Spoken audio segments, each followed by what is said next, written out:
First playthrough is that of the demo. It took me 2 hours to beat, and I got 5 bad ending and 0 ending. I don't know the difference, but yeah, I'm gonna put you want a game, the guide to game play to be displayed. We recommend the first time players say yes, yes, yes. Now saving. Do not turn off the system. All right, save complete. This story is a work of fiction. Names, characters, place, and incident either are products of the author's imagination or are used fictiously. Any resemblance to actual person, living, or dead events or locales is entirely coincidental. It's made by Spike Chunsoft, an abstraction game from the makers, the same people that brought you Danganronpa and Zero Escape.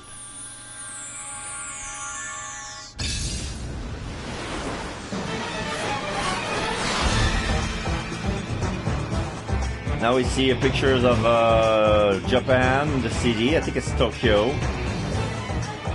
The bird's eye view. Narumiko no Kosei Yamano, Yuto Nakamura. Like this is the generic, like the beginning of the game.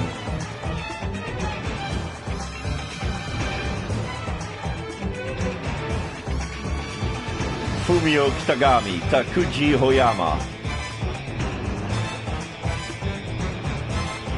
One of those police drama. Shunsaku Kudo, Jack Woodyard, Ryoko Kobayashi. Now we see soccer on top of a building. There's a soccer field on top of the building. Riders, Yukinori Kitajani, Takimaru Piko, Kinoko Nasao. Oh, this is a Shibuya Crossing. I recognize the building. Seibu Tower. Music by Naoki Sato and Hideki Sakamoto.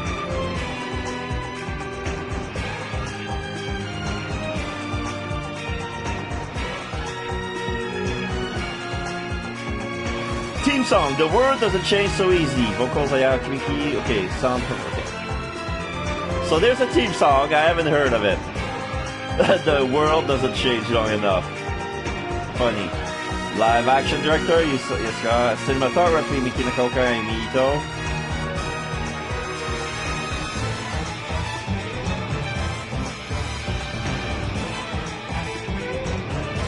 Live action production, Twins Japan. VFX. Whatever. Just can't wait. I don't remember seeing those credits when I played the demo. Now there's a blimp, yellow blimp coming in the sky. Like a Goodyear blink? Hello! Good afternoon, Tyler. We interrupt this program for breaking news regarding the Shinjuku hostage situation. A middle-aged man in ski mask to several employees hostage in an office in Shinjuku before barricading himself inside. I'm going to talk to you about the game, Tyler, but right now I cannot pause it. Now there's 3 hours.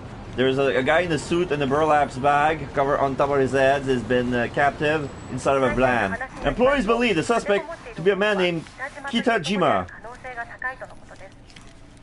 I've been to see the suspect has prior dealings with another company in the building and he's experiencing money problems.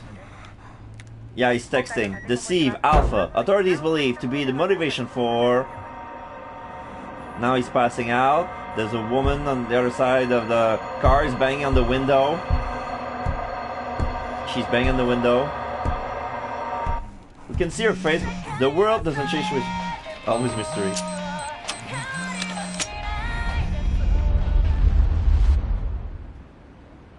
And there's an explosion. Oh.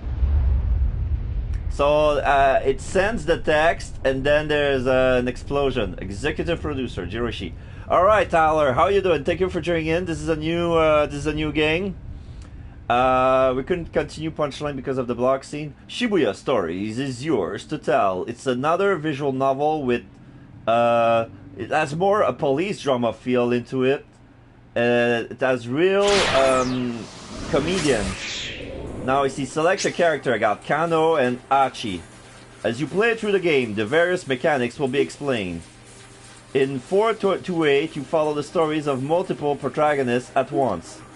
Your decision impacts their experience as you read the story. What does the day hold in store? Their fate is in your hands. And there's like a day with different timelines. Now we start at 10 a.m. We see Kano is a cop and Achi was some of a teenager. Young man is his early 20s. Looks like yeah, you're doing good. Yeah, how was your day?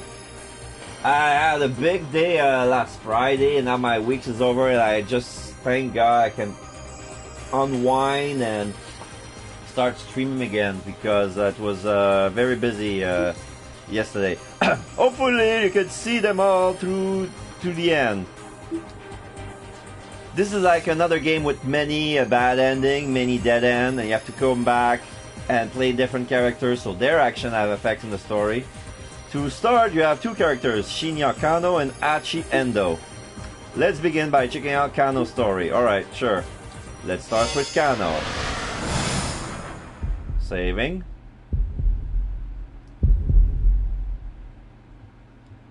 Just 2 more minutes to go. Yeah, it's 9:28. Shinya Kano noted the time again on his watch, scowling at the slow creep on the second hand. The time was 9:58 a.m. Furrows of consternation creased his forehead. He wasn't nervous, but he knew better than to expect everything to go smoothly. Keeping a level head was proving rather difficult. There was no room for failure. Lives were on the line here.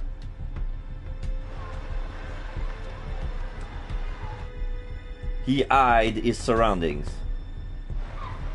A lot of people crossing the streets. Was the perp really going to show up? When? Where would he be coming from? How would he make his approach?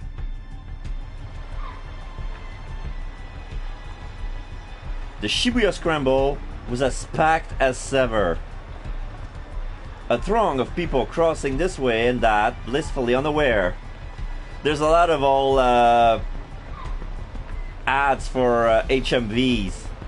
Like they don't exist in Quebec anymore. I think they all have to close and sell. There's Samsung stuff, UC, Visa, MasterCard, some idol called Aya.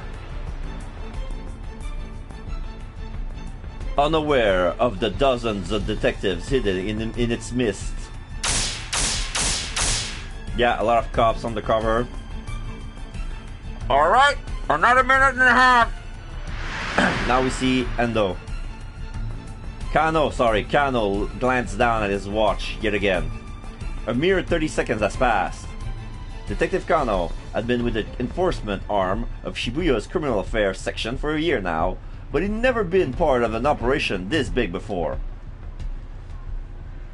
He eyed the young woman standing beside the statue up ahead. Yeah, we see a woman clad in white with a white blouse and white skirt. She's holding a suitcase. She's standing in front of a statue of a dog. She was small enough to get lost in the crowd, and she carried a nondescript attaché case.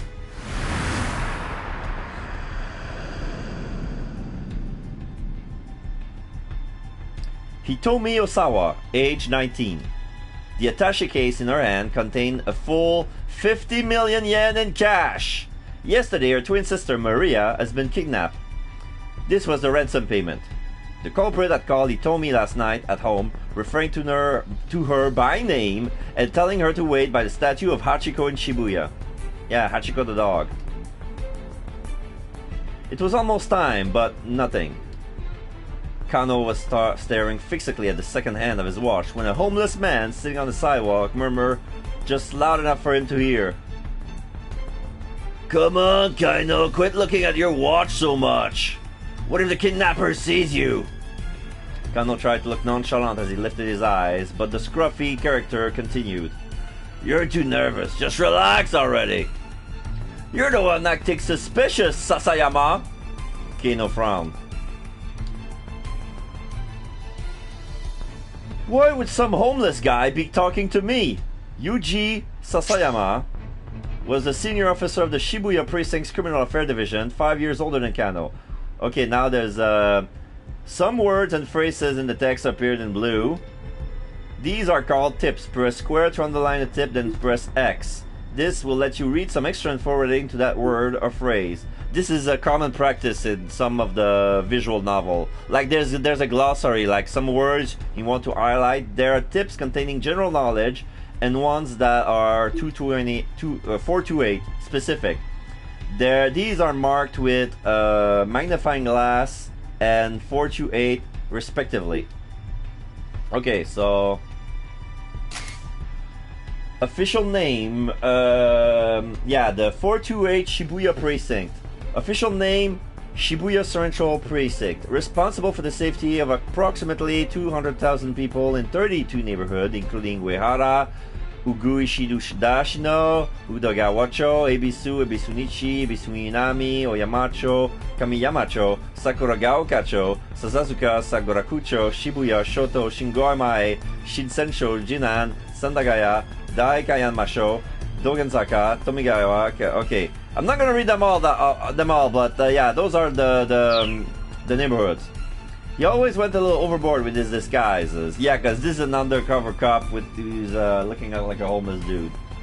He claimed it was all part of the job, but word around the station was that he just liked playing dress up.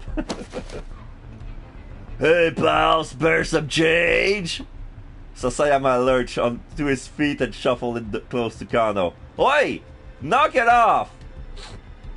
Fitting for the part, Sasayama reeked pretty badly. Oh! Well, ain't so suspicious now, huh? He clung to Kano with mock camaraderie despite the younger man's attempt to pull away.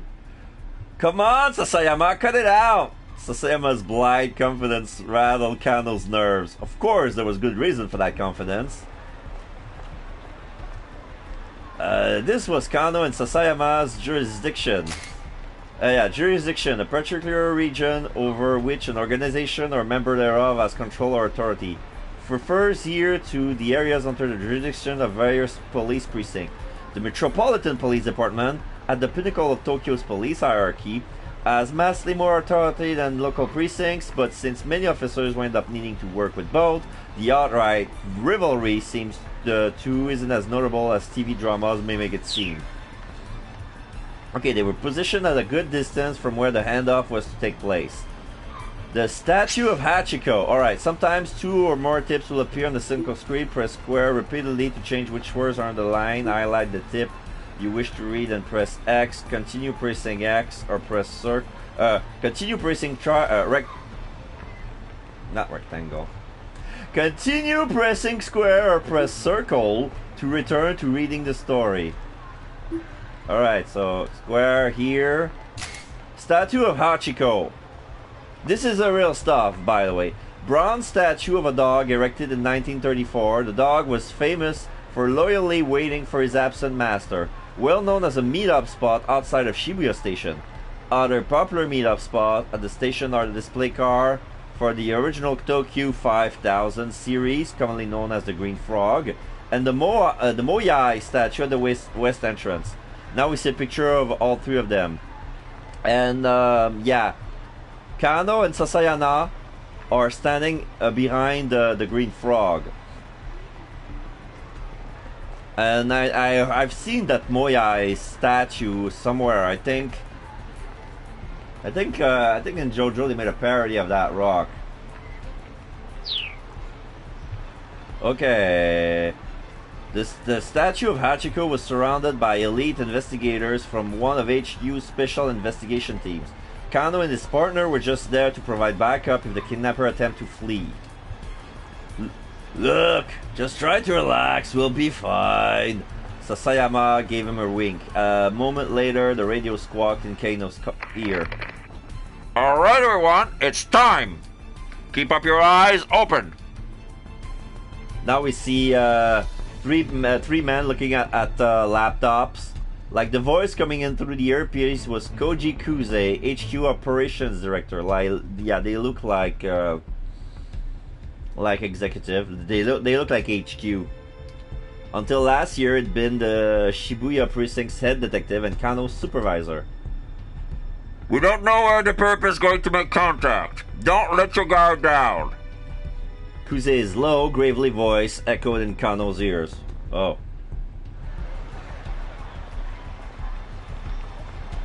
You don't sound too worried, Kuze. Kano winced at Sasayama's word. How could a man be so nonchalant? The appointed time has come and gone. Something should be happening. Whap! Kano smacked himself in the thigh to release a little tension.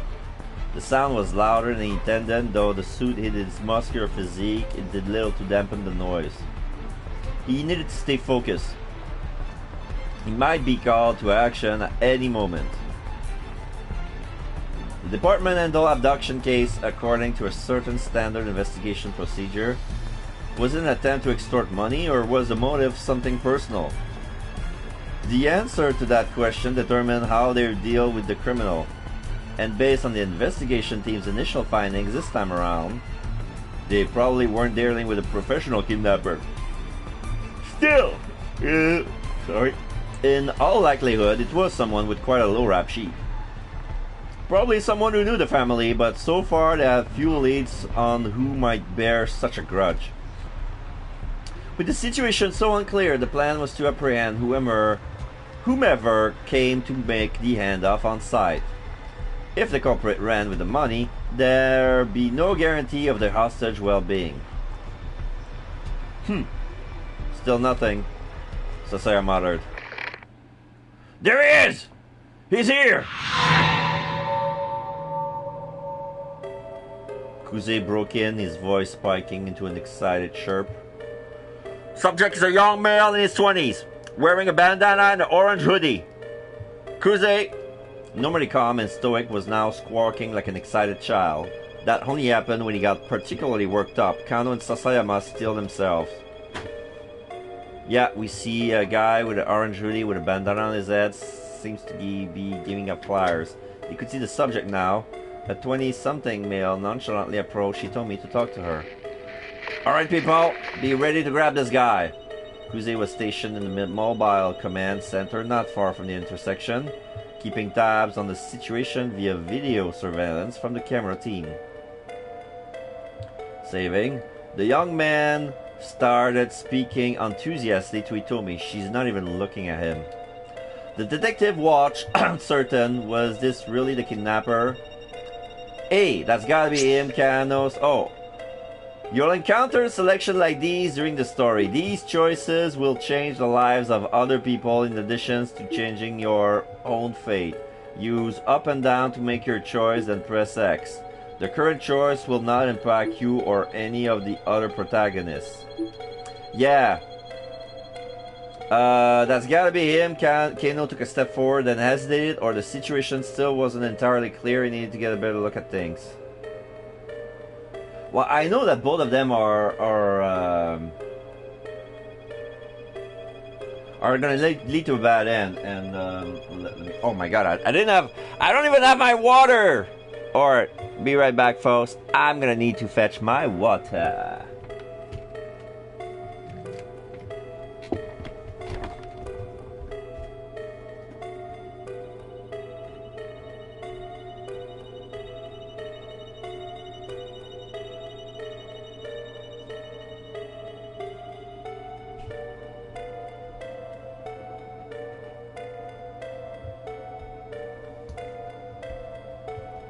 I was so excited to start the stream.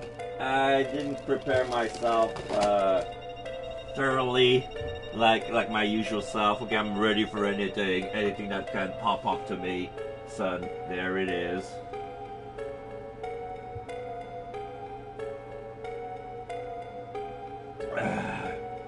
Fresh water is always good.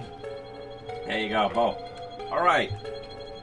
I think it doesn't matter since he said that it's not gonna have any impact. I know it's not that guy, but you know what? Let's not take any chances. That's gotta be him! Kano took a step forward and hesitated. Yes, that was him, alright. Kano took a step forward. Hold it! Sasayama yanked him back.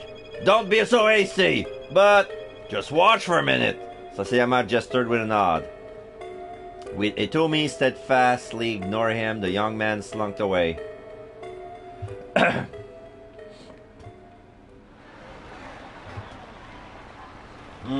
Guess it wasn't him. Oh. So, yeah.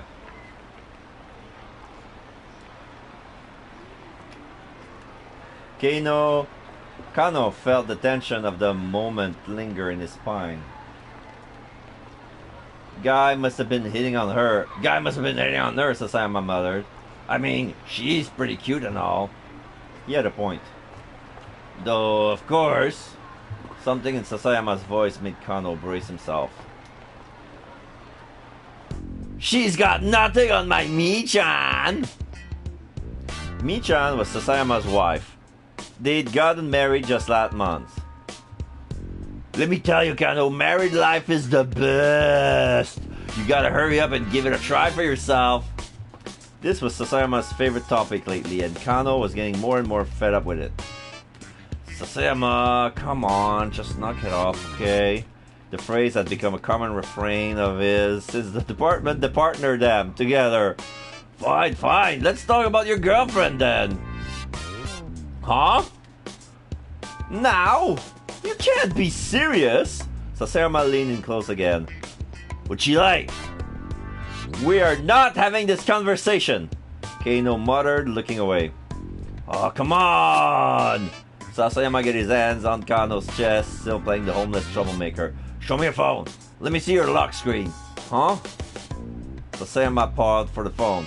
You've got a pic of your girl under your lock screen, yeah? I do not! But he did.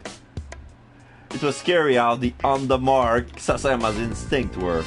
Oi, cut it out! We're in the middle of investigation! I am investigating, Sasayama chuckled as he plucked a phone from Kano's pocket. Ooh! His face scrunched up with astonishment as he looked at the lock screen. The heck is this?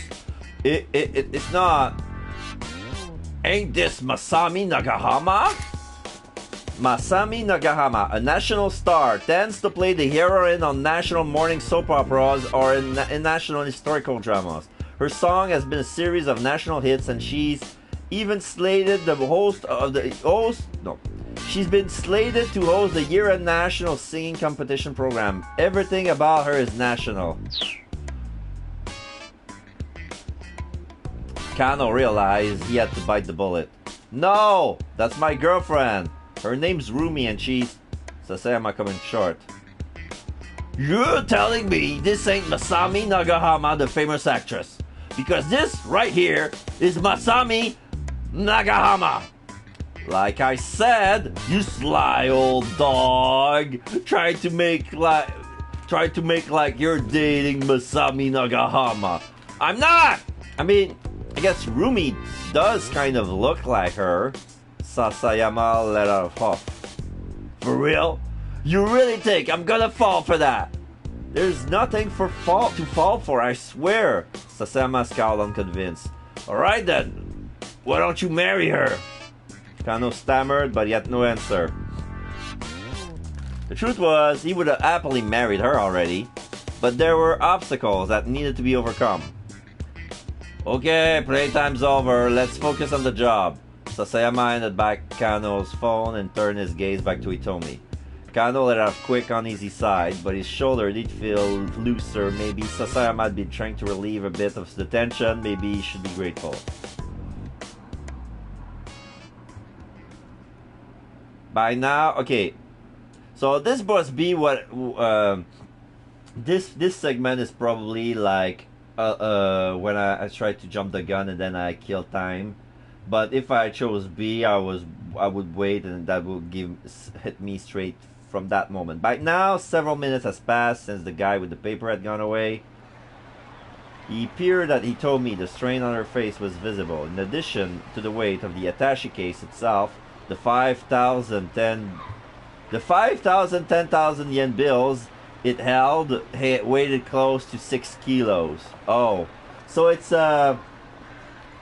50 millions in stacks of 10,000 yen bills. It's 5,000 of those. Like like 5,100 stacks, 50 stacks of 10,000 yen bills.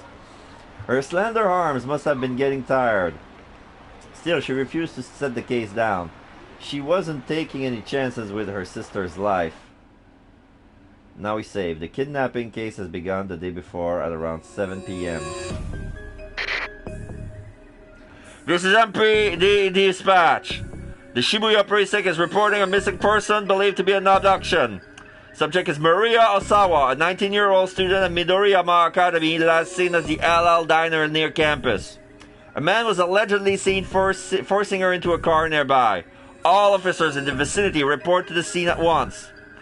Kano and Sasayama had held working a burglary case in Jindomai 5th District when they got the call. Now we see a picture of LL Diner. The two arrive at the LL Diner at 7:15 p.m. At roughly the same time, several other officers showed up to secure the area, blocking off entry to nearby roadways and monitoring the surrounding establishments. Now, inside the restaurant, Kano and Sasayama were met by the girl who reported the kidnapping. Now we see a picture of two of them. Now we see Sasayama's clean in his suit. Next with Kano, and yeah, there's a girl reporting the kidnapping. She's telling everything. Kano is writing everything down. It was the victim's twin sister, he told me. Could you tell us about what Maria was taken, starting from the very beginning? Kano said, keeping his voice low. Hi. My sister and we were supposed to go to a party together today. He told me, was trembling, her voice hoarse. But I messed up the time. I showed up right at 7, an hour later than I was supposed to. So Maria had gone along to the party, a mixer for locals and exchange students. He told me, arriving late, had showed up just in time to glance out through the restaurant window and see her sister getting shoved into a car. She described the vehicle as a blue station wagon of Japanese make. Why would something like this happen to her? He told me, held back her tears, but she was always shaking all over. Did you get a look at the kidnapper? Yes, it was a man, middle age. There was another eyewitness, Leland Palmer. Yeah, that guy is Westerner. He's a foreigner. This must be the guy that we saw in the credits, like Woodyard. His name is Leland Palmer. He identified himself as a lecturer of Hitomi's and Maria's school. I saw too. It's like Hitomi says. I heard Hitomi cry out, and so I went to the window to look, and his Japanese was halting, as if he hadn't been in the country very long. And I think that maybe the kidnapper was working alone. Leland explained that he'd seen the man shove Maria into the back seat, then clamber into the driver's seat. If he had an accomplice, wouldn't they have been driving? Neither Hitomi nor Leland had gotten a look at the suspect's face. Kano was interviewing others who had been on the scene looking for other potential witnesses when his phone rang. It was Yoshio Kajiwara, one of the senior detectives. We're starting up a task force for the investigation. Get back to the station once you have a handle on the situation here. Barely half an hour has passed between the time the kidnapping was reported and the time the task force began operation. When Kano and Sasayama go back to the precinct station, Kuze had already arrived from HQ. He informed them that a response team... Oh, task force is in blue. Roughly 150 people are working on the case in the Shibuya precinct's conference room. The main force that works is HQ's first special investigation unit. Additionally, other detective section, a riot squad, investigator from neighboring precinct have been assembled. And then there's a response team. In a case where someone has been abducted for ransom, it is often difficult to resolve the situation without cooperating with the victim's family. But the family can also be a hindrance in making an arrest. To help guide the family's action, a response team is assembled and stationed at the victim's home, led by an investigator with the proper training. Good. So we have a bit trivia and involved in the game. The response team has been formed to investigate the victim's home. Kano would feel a peculiar tension in the air. Unfamiliar MPD detectives scurried to and fro around the Shibuya offices. He pulled one of them aside to get a quick update. An hour had passed since the kidnapping. There had been one new development. The perpetrator has made a threatening call to the victim's home. It said the following. Tomorrow 10 a.m. by Hachiko in Shibuya. Have the sister Itomi bring 50 million yen. If not, the girl's life is forfeit.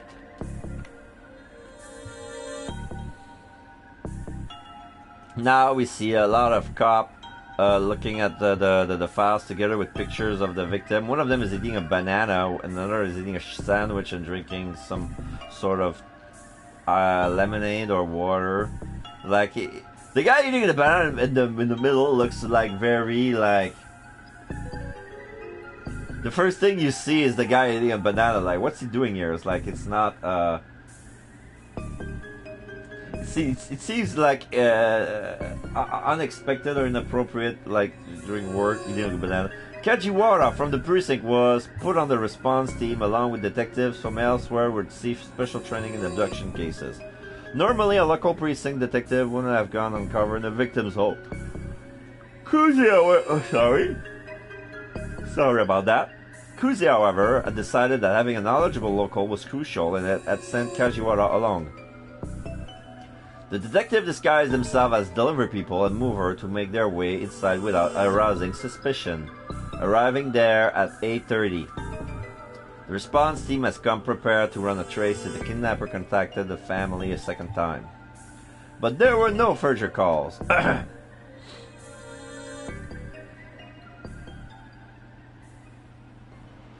Saving again. Kano checked his watch again. 20 minutes has now passed since the time designated for the ransom handoff. The kidnapper had yet to appear. Crap! You think we might have spooked him? He wondered aloud. Hey, stay calm! Sasayama scanned the passing throng.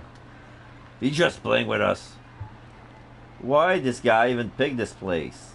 Kano voiced a question he's been asking himself ever since he'd heard the kidnapper's demand. Sasayama shrugged. Figured he must want to blend in with the crowd, nab the money, and disappear before anyone knows he's there, would be my guess. In that case, why not pick Shinjuku or Ginza? The big crowds didn't just benefit the kidnapper after all. It also allowed the police to use a sea of people to conceal their own operation.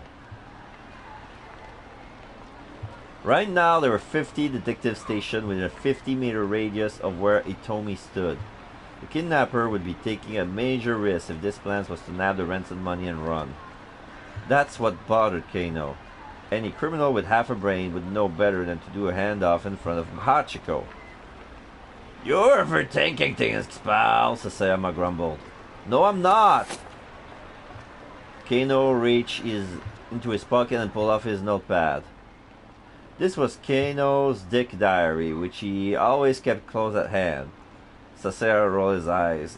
Why does he call it a dick diary? That thing again? Kano ignored him, flipping through the notepad pages. Ah, there it is. Dictatum. Oh, there's a pun. It's like a notepad with a lot of expression. Dictum number 89. The more irrelevant something seems, the more relevant it's bound to be. It's written in bold ink, like with a very wide paintbrush, and this sentence fills bold pages. It was a favorite thing of Kizio Tateno, an assistant inspector from the Shibuya precinct. Tateno was the kind of detective Kano inspired to be. For the current operation, he'd be placed in charge of Itomi's personal safety. He was in a position to defend her as soon as the ransom has been handed off. Sorry. I had a good lunch today. I ate rice ramen with seaweed broth with what was the rest of it? I forgot. I already forgot. But it says jade rice ramen. I want to try it out. When I took it out, the noodles were green, like The color dissolves a bit in the water, but it was still like greenish noodles. There were algae in the broth. It was pretty interesting. Of course, he told me he hadn't been informed of how much protection she was under. There was a risk that if she acted too secure, it might alert the kidnapper. I think Tateno has the right idea. Sasayama snorted quietly. Maybe, I mean, he's a great detective. Don't get me wrong. But do you know how many irrelevant things there are to consider? Again, Kano ignored him. It didn't matter if nobody else understood. Kano had faith in Tateno as both a detective and as an individual. He had first witnessed Tateno's brilliance during a standoff at a financial company 3 years earlier. A man had shot himself in an office, splashing gasoline everywhere and threatening to set the place ablaze. While the others hesitated, Tateno unflinchingly doused himself with gasoline and strode into the building, where he managed to talk the man down and secure the scene. Now we see a young picture of Kano with his police uniform. The others have been awestruck by Tateno's action. And Kano, who at the time had been content to be a run-of-the-mill policeman, had found it quite inspiring.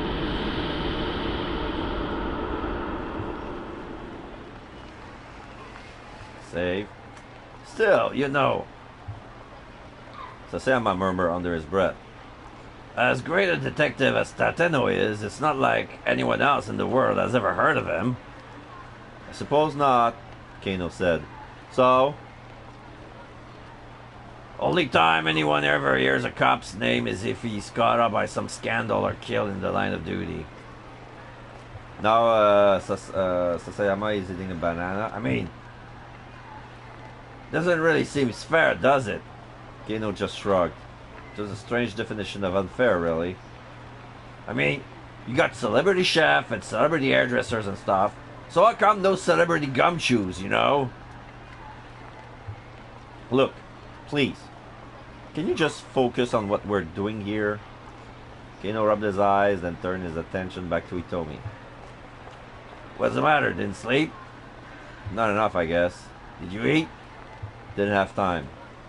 Between bringing in supplies for the base of operation, readying the team vehicles, base of operation, set up enlargement of the precincts, MPD, communication, because of the skill and scope of these activities, newspaper reporter can be liable to notice, and so in cases such as kidnapping, where a victim's personal safety is at stake, the flow of information is tightly controlled. Okay, readying the team vehicles, photocopying hundreds of documents, and various other tasks. Kano had barely slept in the previous night, and he hadn't gotten a meal in either. What have you been doing? Sasayama puffed off his chest. Saving up my energy for today. So you were sleeping. Kano gave a wry chuckle at his partner's lack of shame. There it is! Kuze's voice chirped suddenly through Kano's earpiece. A man in his 20s wearing a sleeveless red jacket. He's carrying a garbage bag. Hey, that's Achi. Akio, that's Akio Endo. A young man has emerged from the crowd about 15 feet from where Hitomi was standing. He strode towards her, a sinister look on his face. He didn't match Hitomi's description, but Kano felt a jolt of nerve all the same. Maybe the kidnapper has hired some young street punk to snatch her ransom payment. That our guy? What do you think, Kano? Sasayama whispered. Yeah, I think it's got to be. This was it. Kano swallowed the lump in his throat. He bent his knees, ready to act fast. Blood rushed to his leg muscle, banishing the stiffness he had begun to take hold. Could this be the culprit? Or perhaps... The young man tried to snatch the briefcase from Hitomi, but she clung with it with desperate strength. It was him! The detectives rushed in. Whoa! Hey! What the hell? The young man cried out frantically and tried to dart away, but the officer closed in, forcing bodily to the ground. Target secured! Oh, jeez, I think we got another suspect on the scene. Eek! He's taking the ransom! Kuze's hysterics made Kano spin around. Sure enough, a foreign-looking man was sprinting away, attaché case in hand. The mob of detectives scrambled to pursue. Before Kano could react, most of them had run off, leaving him to look after the original suspect.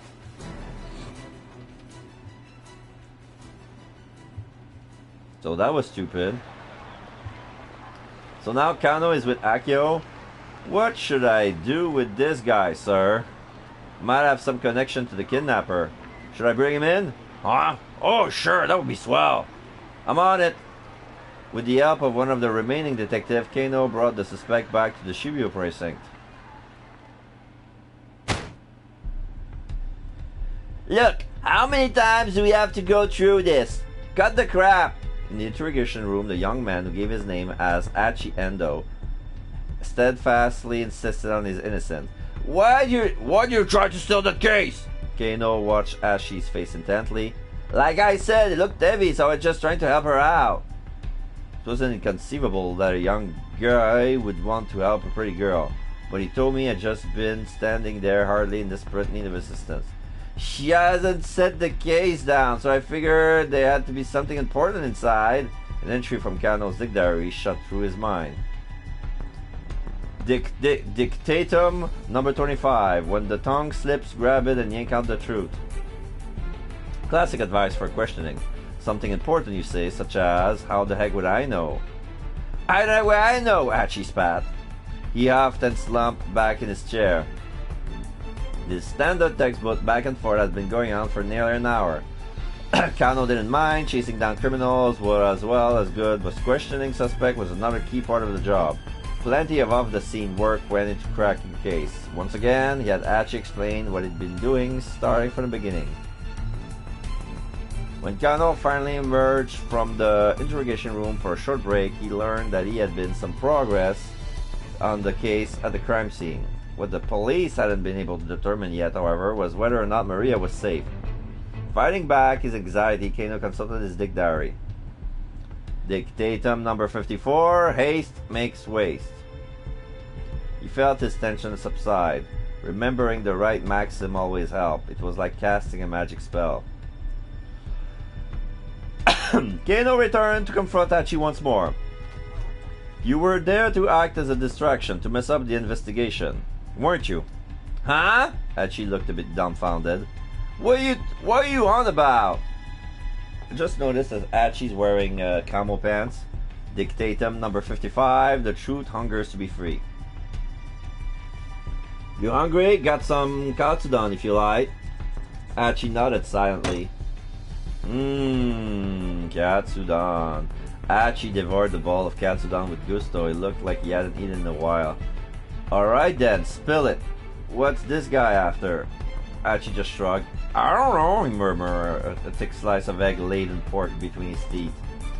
How many accomplices do you have? Kano asked, but Achi just shook his head as he inhaled his food. Resignedly, Kano flipped through his notebooks once more. Let's see, number 115, use the light to your advantage. As the minute ticks back, he found himself referring to his books again and again, trying down some different methods to tease out whatever his suspect might be hiding. The experience began to feel strangely surreal. There were two voices echoing hollowly in the interrogation room. Eventually, Kano looked at the clock and realized that the question had been going for nearly 5 hours. He still hadn't made any headway. What was he supposed to do next? Tateno would know, but he sure didn't.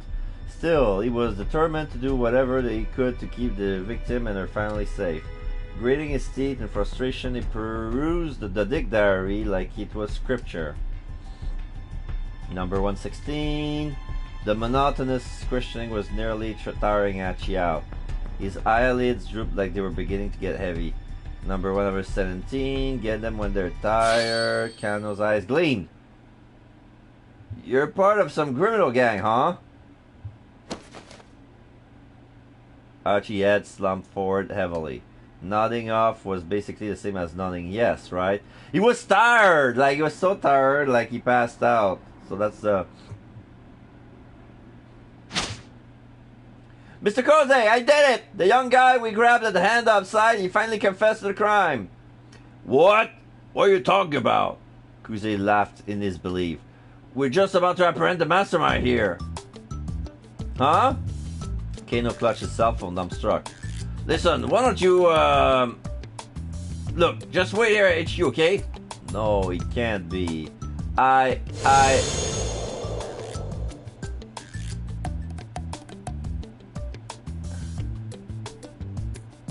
After the kidnapping case wrapped up, Kano tendered his resignation. Guess I'm not cut out to be a detective after all, he thought to himself. He dropped the Dick diary on his desk as he left the Shibuya precinct for the last time.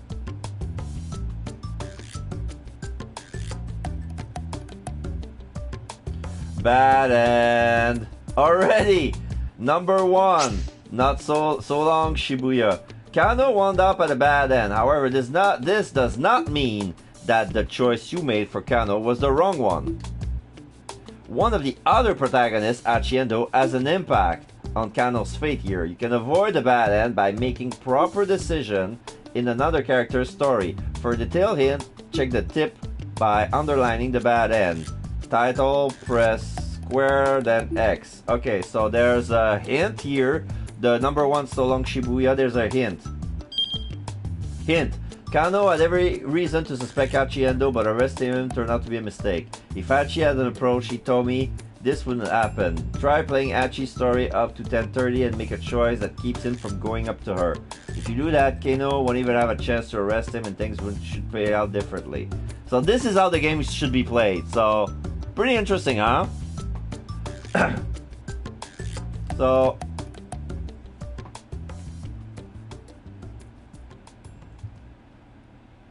what's gonna happen here? Are we back saving again? And now we're back at the... yeah. You can now select Achiendo, one of the other protagonists. Let's follow Achi's story for a little while. Okay, now I see that Kano is at a dead end. It says keep out. So we're gonna play as Achi.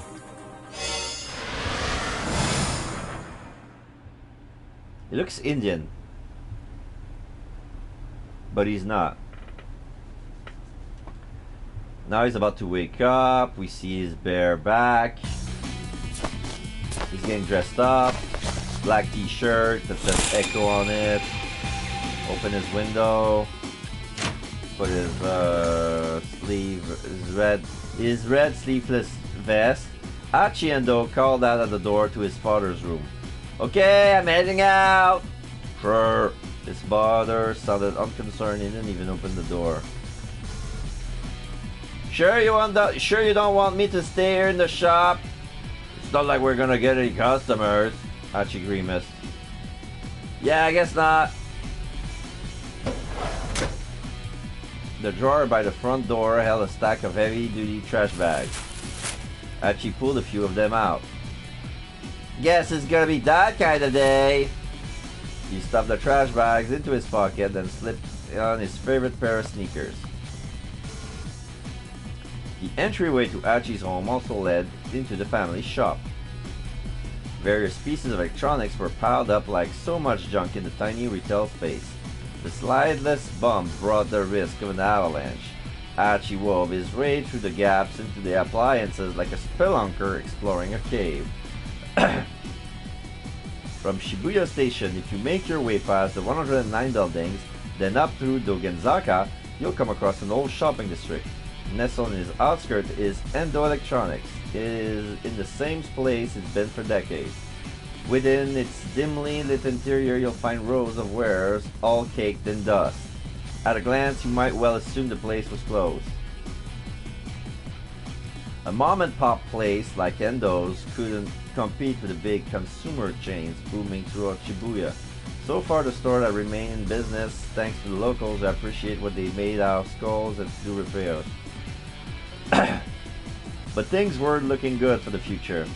Achi, the eldest son and nominal successor to the business, had no interest whatsoever in working there. Now he's going outside. Achi stepped out of the shop and into the sunny morning air. The good weather lifted his spirits. Alrighty, time to do this! He unfurled one of the big garbage bags which caught the wind and fluttered like a cape. Then he slowly made his way toward Shibuya Station, scanning his surroundings all the while. Sheesh, this place is filthy! Oh, he's picking up garbage. He paused to pick up a plastic bottle that had been tossed on the ground.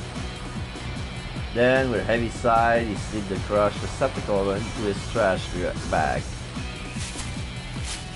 Oh, he's cleaning up the neighborhood. Nice. He'd been picking up trash around town like this for about 6 months now. He had gotten so that the sort of garbage most people would hardly notice stood out to him like a sore thumb. Most days he'd fill his trash bag to the top by the time he made it from his house in Donganzaka to the train station. Today he was halfway to the station when a woman's anxious voice caught his attention. "I'm sorry, I'm in a bit of a hurry here." He looked up and saw a timid-looking woman being confronted by 2 men, one with brown hair, one with black. They look like they're bullying him, or they look like hostmen or bad guys in the Yakuza game. From the look of them, he guessed that the men were scouts for some hostess club.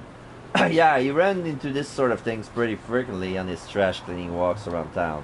Another kind of trash to take care of. Hachi quickly interposed himself between the girl and the 2 recruiters. "Hey, can't you see that you're bothering her?" "Huh? Who the hell are you?" The 2 men glared. "Take a hike, pal." Hachi stood his ground. "Look, she ain't interested. You're just gonna have to find some other mark." The hustler's annoyance turned to open rage. Well, listen to you. Got a big of a mouth, huh, buddy?" The brown-haired thug smacked his lips around his chewing gum like a dog wearing a bone. "How about we take this someplace more quiet, yeah?" The girl stood by uneasily watching the goings-ons. "Hey, take it easy. I'm not looking for trouble."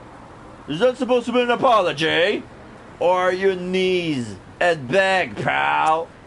The man spat his gum into the ground. Hachi looked down at the glistening wad of gum on the sidewalk.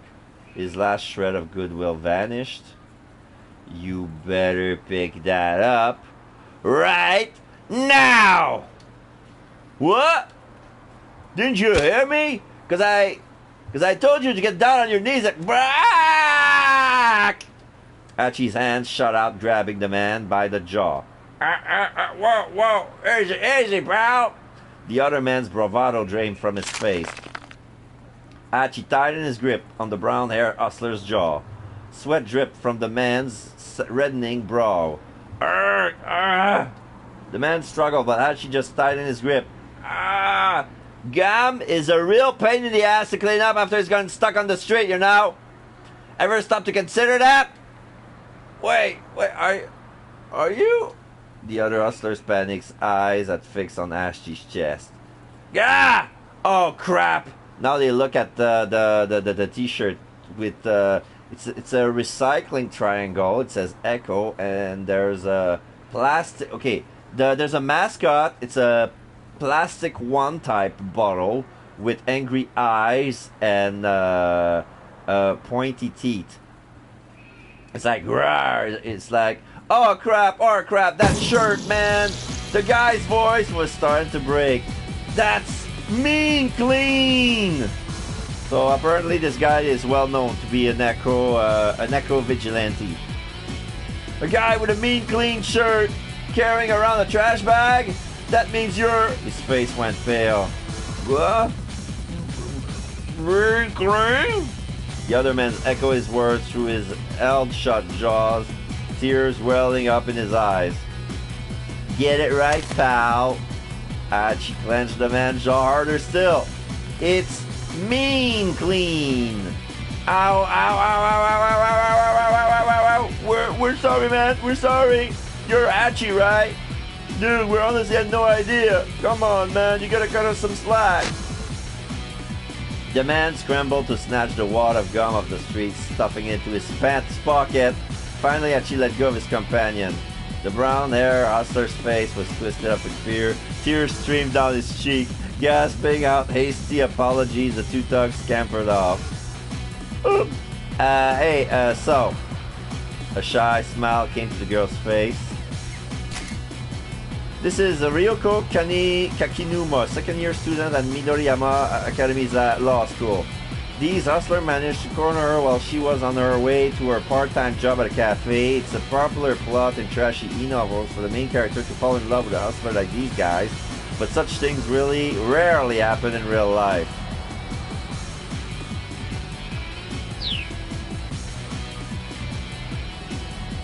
Thank you for saving me! No, I apologize. Huh? The girl stared in surprise. You run into creeps like that now and then, but don't hold it against us. Shibuya is a good town. Yeah, okay. Hachi gave her a quick wave and turned and continued on his way down Dogenzaka. Hachi was Shibuya's born and raised. He was keenly aware of all the changes the war has seen since he was a kid. Grocer stalls in an inconspicuous little side street, tiny park nestled between buildings. Hachi knew it all like the back of his hand. Trash, humans or otherwise, had no place in this town. Not on his watch. Hachi made his way down toward Shibuya Station. Throngs of people shuffled to and fro across the scramble. The view shifted constantly from one moment to the next, almost as if the city itself were alive. And if the city was a living thing, then Shibuya Station was its heart, with streets like Bunkamuradori and Center Gai serving as the arteries pumping a bloodstream made of people. Today, as ever, the heart was pumping that blood to every nook and cranny of Shibuya, and there was Hachi, just another part of his great urban organism. Yes, I'm one of the city's white blood cells. Or wait, maybe I'm the red blood cells? Looking at his shirt. Huh. Hold on, is that right? Or did I have it right the first time? I'm not even sure. Depends on what you do. Since you seems to collect trash and fight out bad guys, you're probably a white blood cells. But if you think that what you're carrying is like carbon dioxide, and you have to bring it like back to where the trash is, you're probably like a red blood cells too. Depends on how you think it. All right, so this stream has been brought to you by Jelly Beans. Today's snack has been brought to today's stream has been brought to you by the snack Jelly Beans, real juice jelly beans, which is from there. But it's basically like regular jelly beans. But what I like about those jelly beans is like there's more of those purple jelly beans that are pretty uncommon in the jelly bean bags. Of course, you cannot go you cannot go without stumbling upon black licorice. Like, I don't know if black licorice is anyone's favorite flavor. But I know it's one of the least favorite for many people. Growing with age, I didn't seem to mind, but when I was a kid, I couldn't eat that stuff. I just couldn't.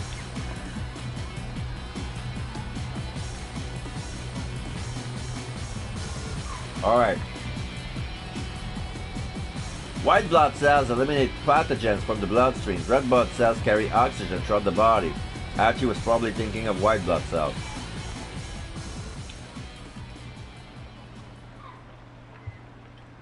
Emerging from his reverie, he noticed a rather conspicuous young woman standing by the statue of Hachiko outside Shibuya Station. Yeah. Oh! She's totally my type. Wonder if she's a model or a small-time actress or something. Looks like she's waiting for someone. Probably another guy. Dang. Good looking as she was, there was no way she wasn't already taken. What kind of guy scored a girl like that? Probably the rich-ass CEO of an IT company or something. Crouching down to tie of the trash bag, he continued gazing wistfully at the girl. Then he noticed something peculiar. She was carrying an attaché case, the kind of businessmen might use. It was a large case and apparently so heavy that she was struggling to hold it despite using both hands. Alright, so this is the choice. This is where we gotta avoid from talking to her. Now, what kind of a person makes a young lady lug around something heavy like that? Hachi figured he offered to carry it for her. Or B, first I gotta dump this trash. He looked around to see if there was a garbage bin nearby. Yeah, cause he was carrying his garbage bag when he tried to. You've reached a decision point. Let's have Hachi not approach Hitomi. Use up and down to select an option and press X. So I'm gonna use B, or else I'm gonna have a repeat of what happened with the cops. I'm gonna dump this trash. He looked around to see if there was a garbage bin nearby. Now Hachi won't approach Hitomi, which means he will avoid being arrested by Kano. At the same time, Kano's fate will also change, and he will no longer wind up at a bad end. So let's switch back to Kano's story using the time chart. Press triangle to open it. Oh yeah, I can switch mid-decision. Okay. This is a time chart. It shows the protagonist's progression through the story. Decisions points are marked with upside down Y's with arrows, like one path that goes into two different directions. Kano's fate has changed based on Hachi's action. Select Kano's 1030 block, then press X. Okay, so now I'm going back to Kano's timeline. This is 1030. So this is where I'm going. And probably his action will affect Hachi's story. It's gonna be like, I will have to go back and forth.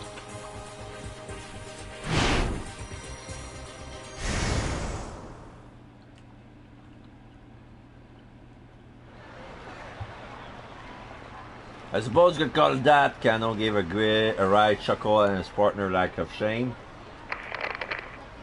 There he is! Kuze's voice chirped suddenly through Kano's earpiece. Oh! The man in the black coat.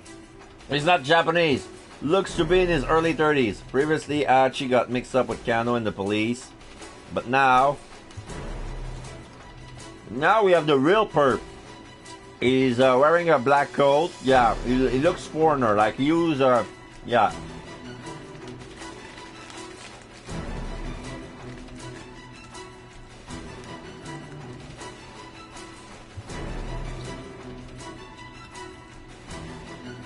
That's a white dude.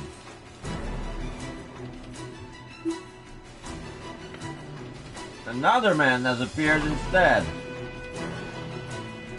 By changing what Hachi did, you've also changed Kano's story.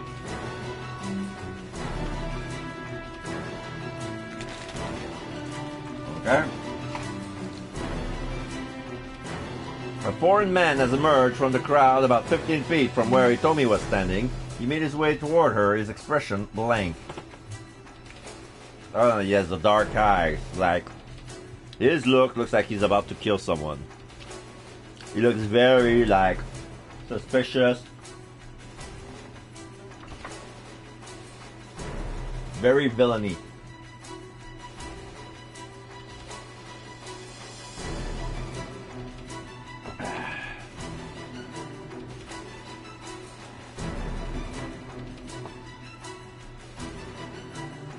He didn't match the description Hitomi had given them, but Kano felt a jolt of nerves all the same. Maybe the kidnapper was using an accomplice to snatch the ransom payment. Alright! Sasayama raised an eyebrow. This may be our guy! This was it. Kano swallowed the lump in his throat. He bent his knees, ready for action. Blood rushed to his leg muscles, banishing the stiffness he had begun to take hold. Getting close to Hitomi. He's leaning down next to her, and she's whispering something in her ear. Was this the culprit? Or perhaps... The stranger took hold of the attaché case! It was him! En masse, the detectives began to close in. Let's go, Kano! On it! Sasayama and Kano leapt into action. But they never expected what happened next.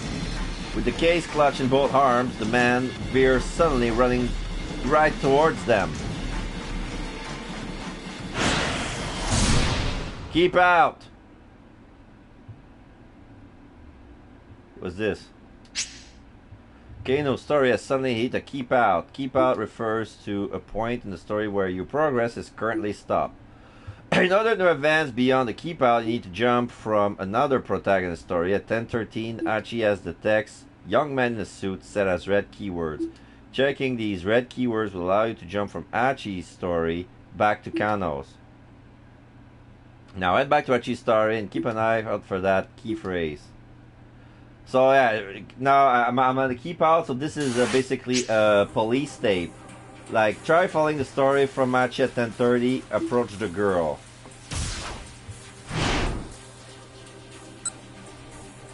Oh, this is where I made my decision. Yeah.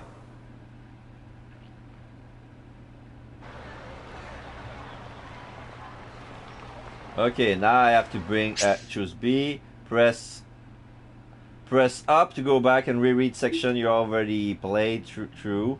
To scroll ahead through text you already read. Press down. When reviewing, advancing like this, rewinding, an icon of an open book will sometimes appear in the upper left corner. Press X while this being displayed to reread the current page.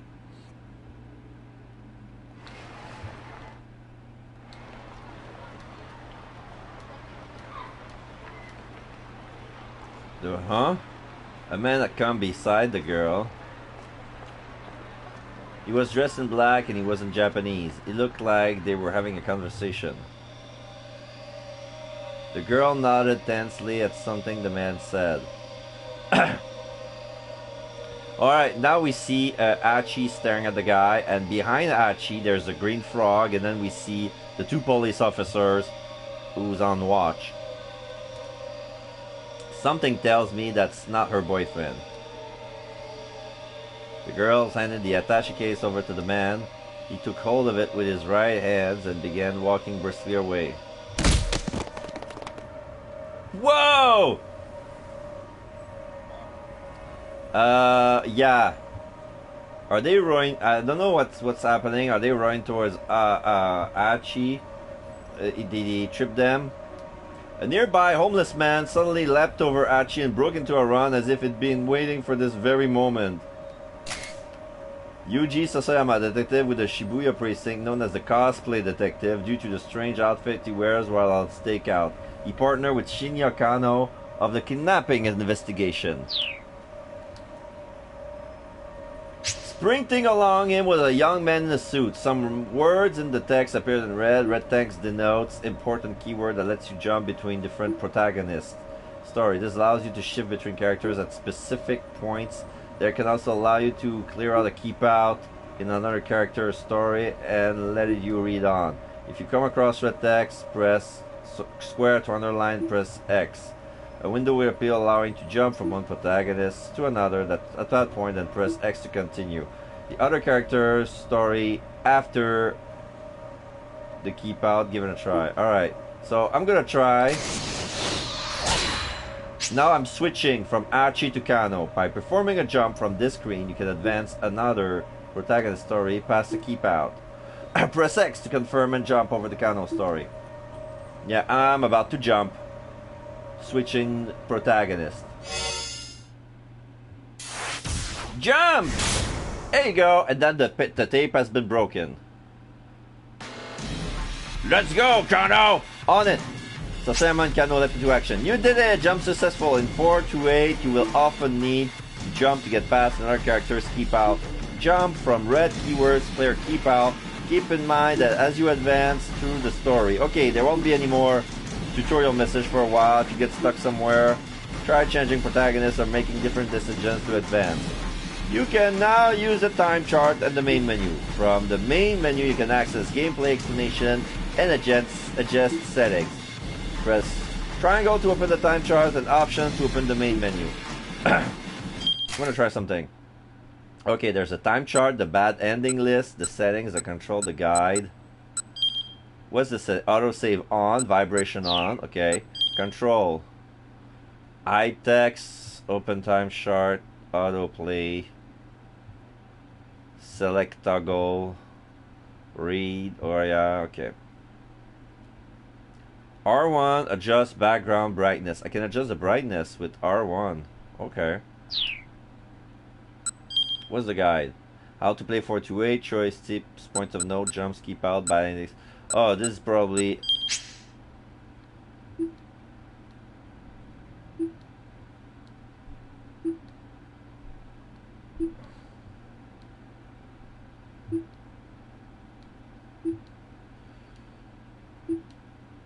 Alright, this is like the guide is like tips and tutorials so to help you play the game if you forget anything. Now I can go back to title screen at any time. Alright, left into action, but they never expected for what happened next. With the case clutch in both arms, the man suddenly veered, running right towards them. What? Catching sight of the two detectives, the suspect staggered to a halt and bolted off in a new direction. Kano whipped up his costume, glasses, and followed in hot pursuit. At the crosswalk, the signal changed to red and the flow of foot traffic abruptly halted. Just as quickly, hundreds of cars are all lurched back into motion. There was no escape for the culprit now! Or so it appeared. The converging cops slowed their paces, confident their man was cornered. Then the foreigner barreled straight into the intersection, dodging between the oncoming cars without any hesitation. The mob of detectives came to a halt, not eager to rush their deaths along with him. Kano, however, remained in hot pursuit, charging into the the traffic at the crossing. Kano, are you crazy? Come back! Kano heard Sasayama shouting, but his feet kept carrying on onward. Man, he almost got crushed here. With shouts and sirens echoing all around him, Kano closed in on the foreigner. Just a little closer, and he'll be in tackling range. He leaned forward, preparing to pounce, his eyes fixed on the culprit's feet. It was now or never. Kano, back up! Don't take him down! It was Kuze shouting through Kano's earpiece. Huh? Kano hesitated in surprise. Had he really just been ordered not to apprehend the criminal? Let him go for now! The real perp is someplace else! Perp is a police jargon for perpetrator. Here Kuze is referring to the fight principal offender. Okay. What has happened to the plan? He'd been told that all personnel were to secure the area ASAP. Didn't HQ want them to catch the perpetrator? Arrest team stay on the foreigner's tail. Okay, the arrest team, their police team dedicated exclusively for the task of apprehending the criminal or kidnapping cases. Progress. Role of the officer involved are carefully designated so that every officer is ready to take immediate action. All right, I don't need to know. I don't need to explain to you what an arrest team is. Forensics team, get busy cross-referencing photos. I'm not gonna expect that. Even if his foreigner was the only underling hired for this one task, the police has now tipped their hand that they'd been lying in wait. If they didn't lock things down now and get more info on the kidnapper, girl's life might be at stake. Kano recalled another maxim from his Dick diary. Dictum number 12. Always assume a worst case scenario. If Kuze had told him to let this guy go, that implied he was counting on the team that was now in position. But if the crook had planned a way to break through the police dragnet and escape with a ransom, and he succeeded, what was the right call here? Should he take this guy down or back off after all? A. Letting the perp escape now is too big of a risk. Get to catch this guy ASAP. Or B. Let the other officer chase after the guy. Kano has his own job to do. No, I'm gonna follow the journal. Like, I'm gonna be the backup. If the dragnet doesn't work, I'm their only hope. Letting the perp escape now is too big of a risk. You have to catch this guy ASAP. The man darted down the narrow alleyway. Kano ran faster. The man sprinted through the side street. Evidently, he knew his way around Shibuya pretty well. Hey! Someone's taking it on me! Kano recognized Kuze's string march squawk immediately. Subject is male. He appears to be carrying a gun. He's fleeing in the direction of Meijidori. What? Kano could hardly believe it. He told me he had been kidnapped. Had she been abducted by whoever had taken Maria? Why? Someone must have been waiting for the moment when the police took their eyes off her. Something's very wrong here. What in the world is going on? Kano saw that the road forked up ahead. The man with the attaché case ran to the left. The man who taking Itomi was heading toward Michidori. There was a good chance he'd go down one of the alleyways off to the right. Making a snap judgment, Kano told the detective behind him to follow the case snatcher. Then turned and headed down the nearest alley. After darting through the side street, he spotted a different man, another foreigner, crossing the intersection a few dozen meters ahead. The man was dressed in black, just like the guy who grabbed the ransom money. Kuze's right, the kidnapper wasn't acting alone. But wait, something was amiss. He told me he isn't with him. Where was she? Kano skidded around the corner, then stopped short. The man in black was standing there, pointing a gun right at him. Before Kano could react, the man fired. Kano felt hot all over, as if he were on fire. All except for his cheek pressed against the asphalt and the palm of his hands, they felt so cold. There was nothing he could do. Nothing, that is, except lie there and watch as his killer turned and walked away. Did I just die? Bad end! Oh, I should follow her. Shot number 4, shot by a foreigner. I'm gonna look at the end. By trying to find the man who taking Itomi, Kano ran into a different criminal, and unfortunately for him, he got shot. If the criminal had been able to get near Itomi, she probably would have been taken. Had she made the choice to talk to Itomi instead of at 10:35. Oh, okay. Okay, because Itomi was alone. Achi didn't. At 10:30, Achi was still on the floor. So, triangle. Yeah, I have to go to Achi because I have to continue. Young man in a suit.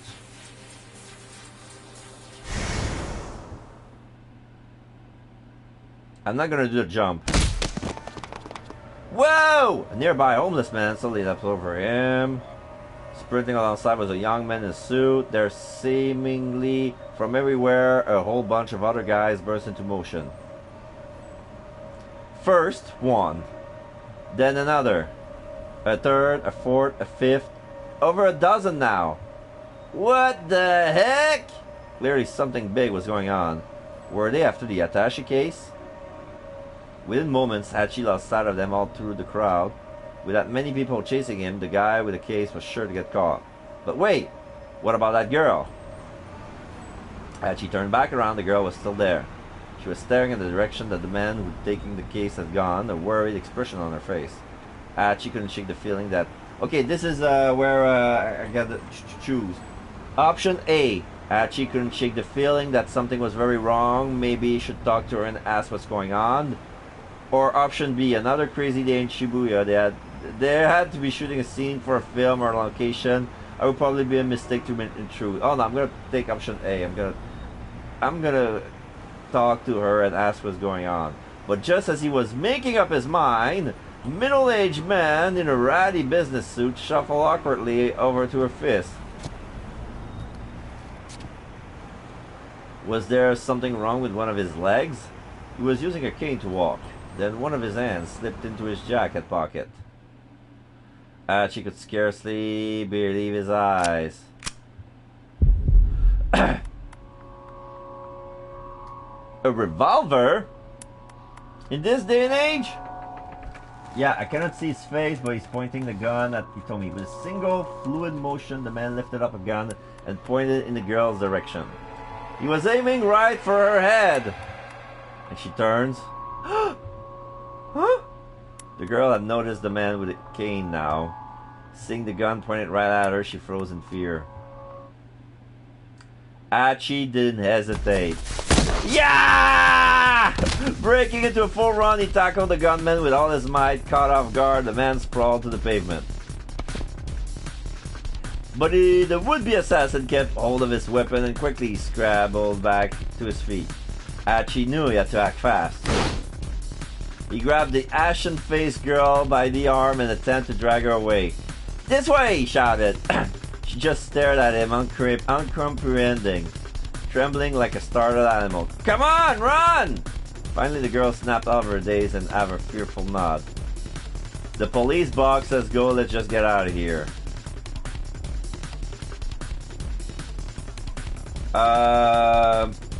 We're gonna give it to the police, but everybody's busy. Just get out of here. Okay, I'm gonna just check option A. If that doesn't work, I'm gonna go back to option B. The police box, let's go! Still pulling the girl by the hand, Archie headed for the police box outside the train station. But it was empty. There were always policemen staffing these things. Why did it have to be unmanned now? Archie flashed a worried glance behind him and saw the assassin in pursuit like a man possessed. Yikes, this is not good! There was nothing really they could do to but run. With the frightened girl in tow, Archie ran beneath GR Yamanote Line Railway. A railway line that services the Tokyo metropolis. Typically, this morning rush is quite intense with the stretch of Ueno Station to Okachimachi Station, sometimes crowded as high as 260% capacity, roughly 300 people riding a space designed for 142 passengers. On our way to the Yamate Line subway that operates in Kobe. Why is he still carrying his bag? I thought he got rid of his junk. Don't worry, just trust me, he told her. But first... They sped past a convenience store where an employee was hanging on the sidewalk. Here, take this with ya! And she tossed over the bag of trash. Thank you! Huh? Wait, what? This way! She slipped through the crowd and into a nearby back alley. But this way's the dead end, the girl said, breathlessly. Like I said, just trust me.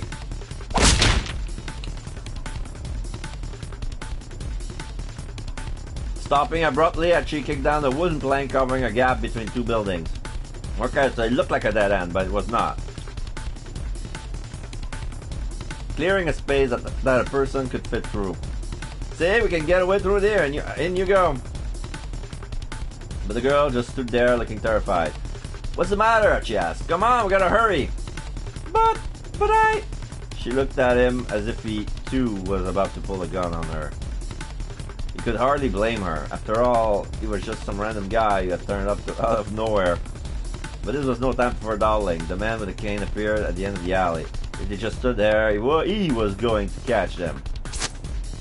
Okay, sweetheart, hear me out, he said in a rush. The name's Archie Endo. I live in the neighborhood, and I'm not the kind to stand idly by when a girl is being chased by some killer. So please, just trust me and I'll do my best to keep you safe.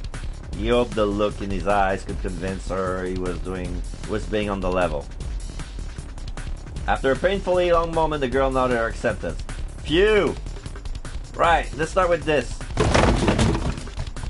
They had paused beside an enormous stack of beverage crates. With a quick shove as she knocked the whole pile down, sending it cascading across their pursuer's path. Oh, now that was a close call. I cannot see his face at all. Like, he's Japanese, but I can only see his mouth and part of his chin. The rest is all dark and black. Like no light coming from it. It's like... The man with the cane was floundering, struggling to get past the fallen crates. My bad, man, Archie called out. Mind cleaning that up for me? The man scowled back at them and fumbled for his gun. Archie flashed him a wave goodbye, then slipped away between the buildings with the girl.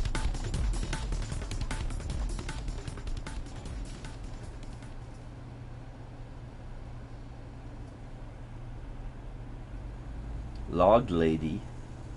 Hurrying down the narrow alley, they emerged to a side street lined with dive bars and club, like Log Lady. Assuming the man with the cane had given up, he would probably lie in wait on the path back to the main road.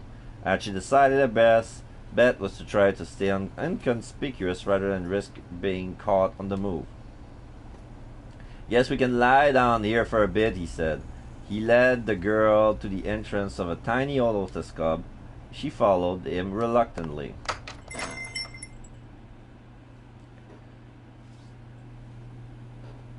Archie flicked the switch inside the front door and the chintzy chandelier glowed to life. He sat with the girl down on the small sofa beside the counter. She gave him a worried look. Archie felt a pang of embarrassment as she realized what she must be thinking. "Oh no, don't get the wrong idea. I'm not gonna try any funny business. Someone I know used to run this place. It's not in business anymore, so I figure we're safe here." The girl chuckled at his evident discomfort. "Alright then," she said. "So, we good?" "We're good." "Okay, well, good." Archie made a vague attempt to straighten his deceitful clothes. "So, how about some introduction? I'm Hachi Endo, like I said earlier. You can just call me Hachi." "I'm Hitomi Osawa. You can call me Hitomi, I guess." With each new word out of Hitomi's mouth, Hachi felt his heart sink. She was charming, personable, just about everything about her was captivating. Hachi had never met another girl like her. Hachi? What? Is something the matter? You were spacing out there for a bit."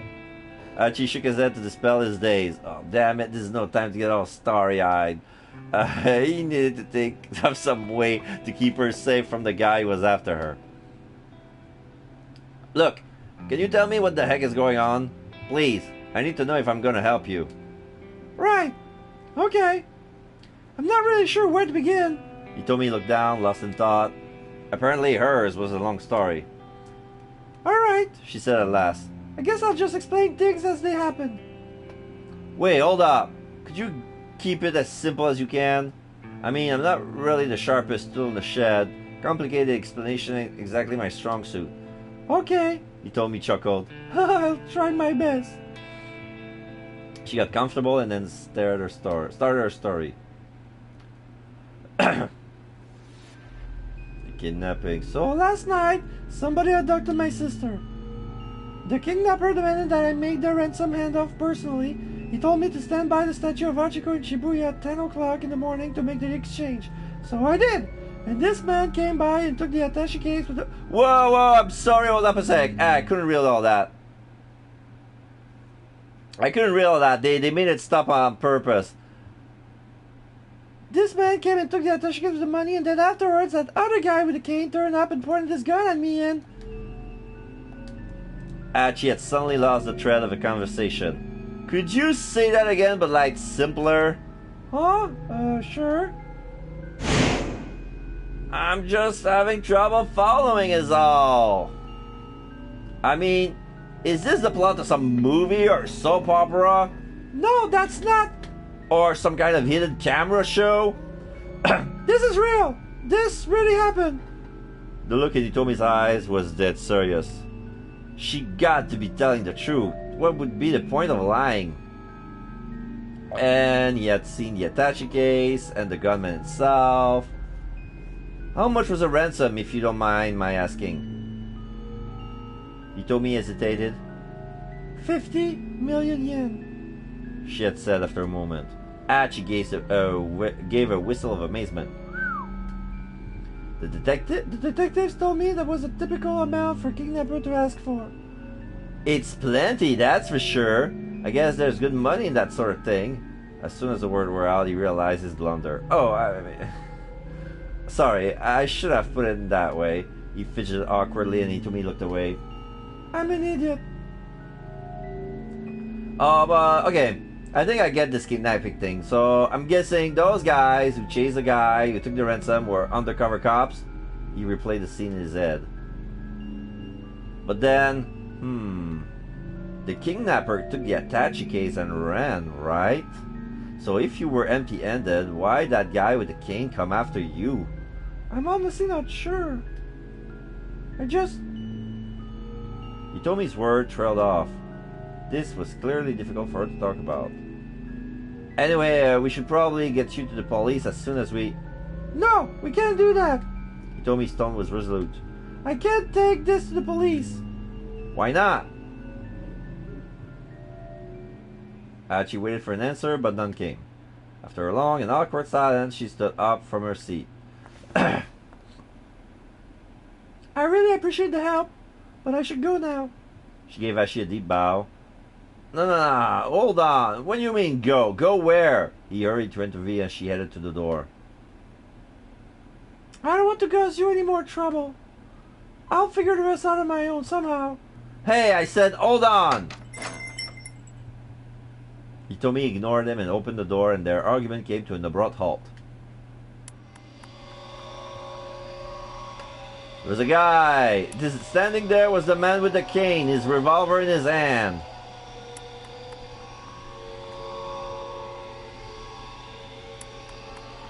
He's not about to shoot, but it's like holding it in. Keep out? To be continued. It's not a keep out. Okay, so this is where Achi's story ended on the Nemo part. So there is still a bit of more story. Achi and Do's 10 o'clock story ends here. However, Shinya Kano still has more to do. Read along further in Kano's story. Alright, so this is we can continue. Now I'm gonna go back with telling the foreigner. I'm at 10:40. This happens really fast. It started at 10 o'clock, 10:05, 10:10, 10:15, 10:20, 10:25, 10:30, 10:35. And yeah, this is this is Achi's story from 10 to 11. So everything that happened to Achi so far happened in an hour. So I'm gonna continue with Kano, telling the foreigner, wait! Hold it right there! The man darted down an arrow all the way. Kano ran faster. The man sprinted to the side street. Evidently he knew his way around Shibuya pretty well. The man shot out of a major thoroughfare, then bolted off a pedestrian bridge. Just where the heck was this guy heading? Halfway across the bridge, the man stopped abruptly. Cautious, Kano stopped as well. He's doing an evil smile. Height, roughly 190 centimeters. Age, 30s. Hair, dark brown. Clothing, all black. A moment later, the man flashed a triumphant sneer and then held up the attaché case. He's holding the attaché case on... He's gonna drop the attaché case. Before Kano could even yell stop, it was already too late. The man threw the attaché case down to the roadway below. No! Panicky Kano peered over the railing. A man on a motorcycle was waiting beneath the bridge. I've been had. Kano bit his lip hard. Damn it! Kano sprinted back down the bridge, hearing the bike's engines roar to life. He had to smoke it and just make it in time. Now, descending the stairs 4 at a time, he leapt towards the roadway, but the bike sped out of reach and roared away in the direction of Yoyogi, leaving Kano in his dust. Looking back up at the overpass, he saw the man who thrown the attaché case running away. He handed the money off to someone else. He's currently on a motorcycle heading toward Yoyogi. His report to Kuzi complete. Kano slumped down in dismay. The cops had played right into the criminals' hands. Now the crooks were getting away and people's lives were in danger. Was there any greater failure for a policeman? Staring off into the distance where the man who had thrown the case had disappeared, Kano gritted his teeth. Alright, so I got more vanity and my... This is another to be continued. So this is where the demo ended for me. And I finished this game in 20 minutes, 15 minutes more because when I played the demo, I fiddled through all the bad endings. Like I tried to make the story as fluid as possible because some of those bad endings are like obvious dead ends. Like, okay, I'm gonna fail on Achi's side, but at the same juncture. You finish reading both characters' story for the hour of 10 o'clock. In 428, you'll make your way through all the protagonist stories in parallel like this. Once everyone has reached the end of a given hour, the next hour can begin. Alright, so everybody must play the hour, 1 hour at a time. So now we finish between 10 o'clock and 11 o'clock. Now the other three characters are here. Can we stop the prison trees? Sir, this is a waste of time. I've got work for you. It's like totally bogus. What makes a near you this my crime? This is 11 o'clock and noon. 428 Shibuya Scramble. There you go.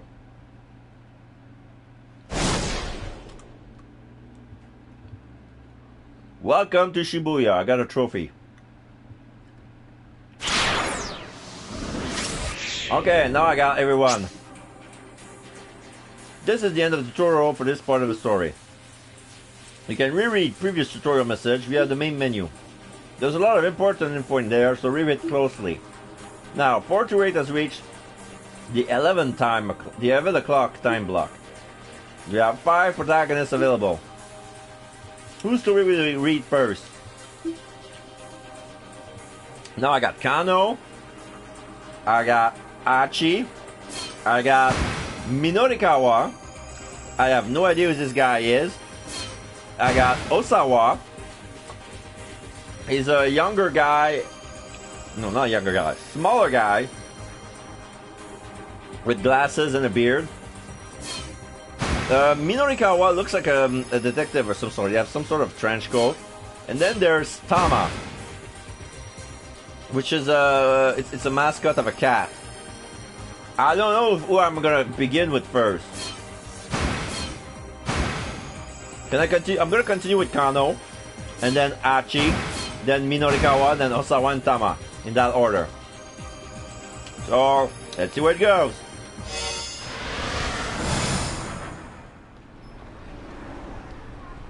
As he wandered through the back alleys, Kano gritted his teeth. Going after the guy on the bike had been a bad judgment call. By the time he got back up on the pedestrian overpass, the man who'd thrown the attaché case was almost out of sight. Kano prided himself on being fleet on foot, but he knew even he would never catch a guy before he disappeared. He'd follow the culprit as far as the alleys, but there he lost him completely. All he could do now was hope for one of his colleagues caught the man on the motorcycle, whose voice crackled through the earpiece.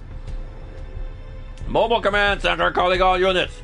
The suspect on the motorcycle has handed off the case to an accomplice at Miyashita Park, another foreigner. For real? Kano muttered. One thing immediately struck him as strange. Why hand the case off to someone else at all? Why not just escape on the bike? The man with the motorcycle dumped the bike and fled on foot. We retrieved the bike and run the plate, and we determined it was a stolen vehicle. We still don't have enough detail to positively ID the suspect. The suspect, now carrying the attaché case, is heading through Dogenzaka, also on foot. We've gone out their observation. I need a drink.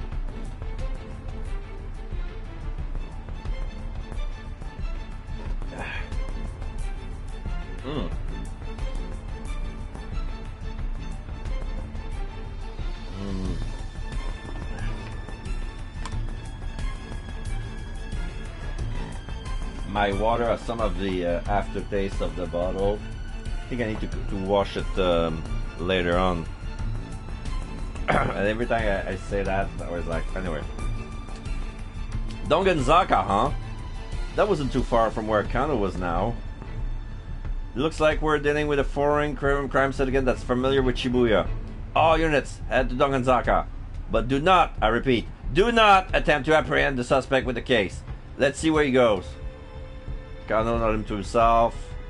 Without knowing more about the crook's ammo, letting this guy go for now was probably the only right call. I just want you all to know one last thing. Kuse's tone grew more sudden. Whatever happens, I know I can count on each and every one of you. Don't disappoint me. Over and out. Kano had the unsettling feeling that the message had been meant for him. Right. It's now or never. The sudden appearance of his syndicate and his bizarre action were rapidly moving things beyond the jurisdiction of both the MPD and the local police. Mastering his resolve, Kano headed for Donganzaka. Oh. Kano pulled his cell phone out of his pocket. It was Rumi calling. Girlfriend! Yeah, his cell is an old cell. It's a flip phone from Docomo. It's a F900i series. Docomo. She knew full well he wasn't supposed to take private calls while he was working on a case. Maybe it was an emergency. He decided to pick up. Rumi? I'm sorry. Are you in the middle of something right now? Kinda. Is it an emergency? Well, yeah, so I'm in Shibuya right now and... Shibuya? Why did she have to be in Shibuya now of all times? So, my father came down from Nagano all of a sudden. What? Rumi's father, Shizuo, has been staunchly opposed to the two of them getting married. Kano had visited his home many times, but the man had never even deigned to meet him. Yeah, he told me to tell you he wants to meet with you. What? Now? Kano blurted the word out with more alarm than he intended. I told him you were busy working, but he said he'd wait. This can't be happening, Kano whimpered to himself. I'm sorry, I know he can be demanding. That's not the issue. Her dad offering to wait made it harder for him to refuse. Alright, Kano said. But I'll have to call you back later, okay? I really am sorry. I'll be at a cafe called Lautrec. It's by the train station. Rumi hangs up. For a long moment, Kano stood in a daze, staring at his phone. As if keeping up with the case wasn't stressful enough.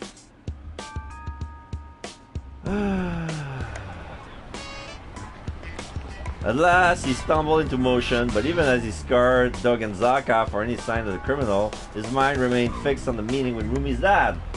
There was no way of knowing when he'd be done with the case work today.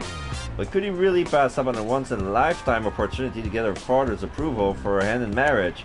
I don't know why once-in-a-lifetime is blue, but odds are that this will not be the only once-in-a-lifetime experience that Detective Kano was having today. Okay. Maybe it could slip away for just a bit. There were plenty of detectives still tailing the suspect. Taking 15 minutes or so to meet with Shizuo wouldn't be much of a big deal, would it? Hey, this is my big chance. I should go meet with Rumi and Shizuo what I can. B, no, not right now. I got a job to focus on. What do you take me for? I'm gonna be professional. I'm gonna choose B. Kano shook his head and cleared out the foolish impulses. What the hell has he been thinking? A girl's life was on the line. Marrying Rumi was more important to him than anything, but now's not the time. Besides, now that he thought about it, running around on a critical investigation to meet with an old man probably wasn't going to score him any points. Rumi's dad didn't strike him as someone who would approve of shirking one's responsibilities. Kano would just have to wrap this kidnapping case a little ahead of schedule. Then he could have a proper sit-down with Shizuo. As he considered his plan, he caught sight of the man with the attaché case walking by. What? Further up along Donganzaka's direction, the perp was heading was where Yamate Dori joined Route 2046. Yeah. He's a foreigner. He's dressed in black. He's not the same guy who dropped the suitcase to the motorcycle guy. But he looks like one of the guy who got us killed. Yeah. This is the guy. This is the guy who got us killed. The second bad end, shot by our foreigner. This is the guy.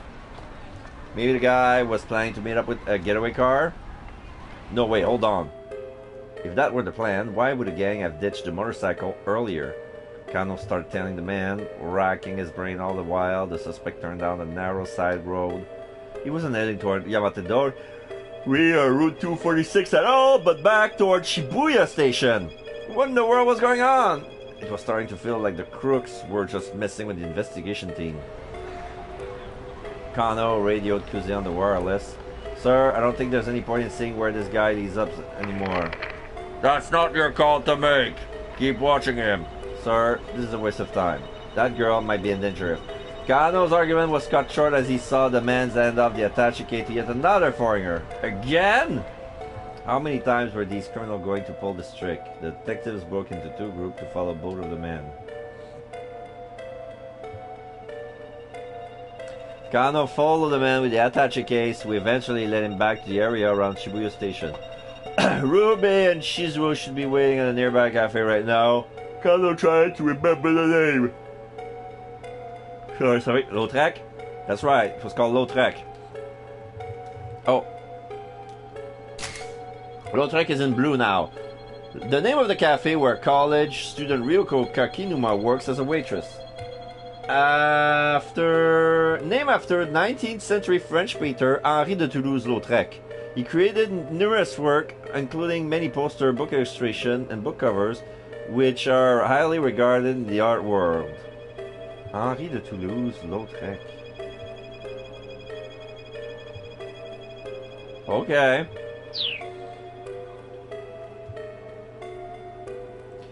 Before long, he did spot the cafe. Its large plate glass mirror offered a view of the cozy interior. He's kept his eyes out of a place by that name as he tells. Okay. Oh, it's Lautrec, but written in kanji. The signs out front reads Lautrec. Looked like this was the right place. The man with the case was at the intersection, waiting for the light to change. Kano took the opportunity to peek inside. He spotted Rumi right away. She was facing away from him, so the man seated across her must be their father. Kano realized he'd never seen even a picture of him. Shizuo grew organic produce up in Nagano nowadays, but until 2 years ago, he'd been a detective in the investigation division. What does it say? Oh yeah, the MPD investigating was responsible for ending crimes such as murder, kidnapping, arson. Iron.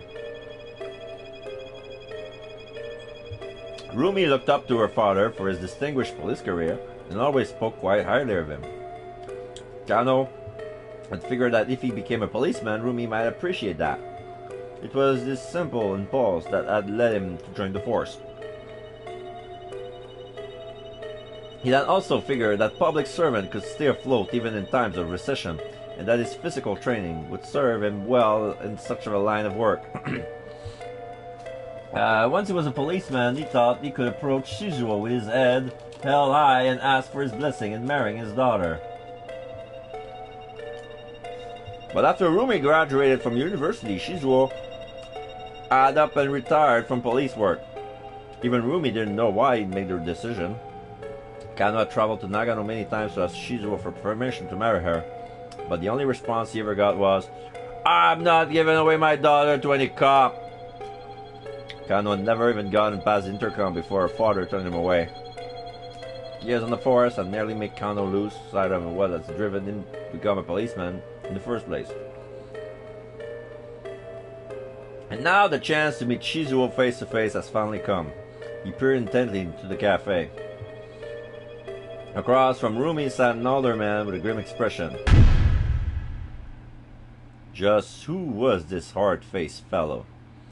It took a lot to rattle Kano, but the guy looked scary.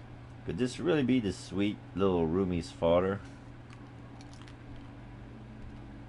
The prospect of meeting with him later filled Kano with a sudden dread.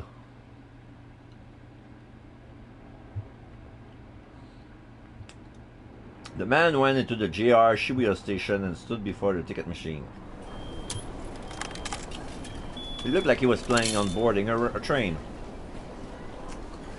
A scene from a popular movie about a kidnapping sprang into Kano's mind, where the crook had made off the ransom money after it was tossed out the window of a train. What if this guy's managed to get outside the dragnet and pull a stunt like that? Looks like the suspect is going to board a train. Kano informed Kuzo over the wireless.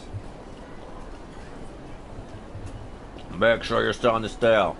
Apparently Kuzi still wanted to string the perp along for a bit.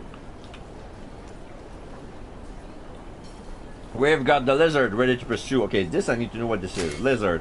Japanese police lingo for motorcycle lizard motorcycle squad deployed to pursue suspect in urban settings. Oh, okay. So, the motorcycle squad in Japan are called lizard by the police. That's good to know.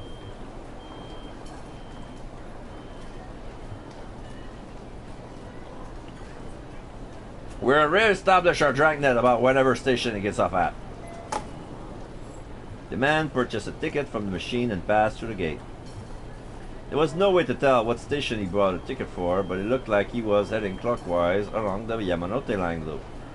Kano used his prepaid card and made his way through the ticket gate as well.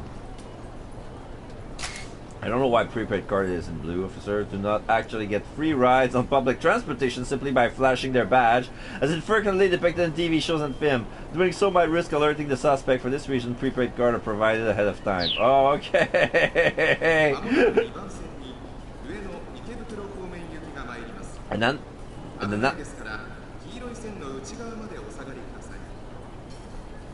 an announcement chime signaled the imminent arrival of a train up on the platform. The man made his way up the stairs, looking calm and composed. He showed no sign of checking for pursuers. Kano hurried after him. The man stopped at the very edge of the platform to await the train. No, not ideal. There was no way for Kano to get close without sticking out like a sore thumb. The train glided up to the platform. The man gave a quick look as he stepped aboard. Kano followed. Trains on the Yamanote line didn't stop for long as soon as they were on their way.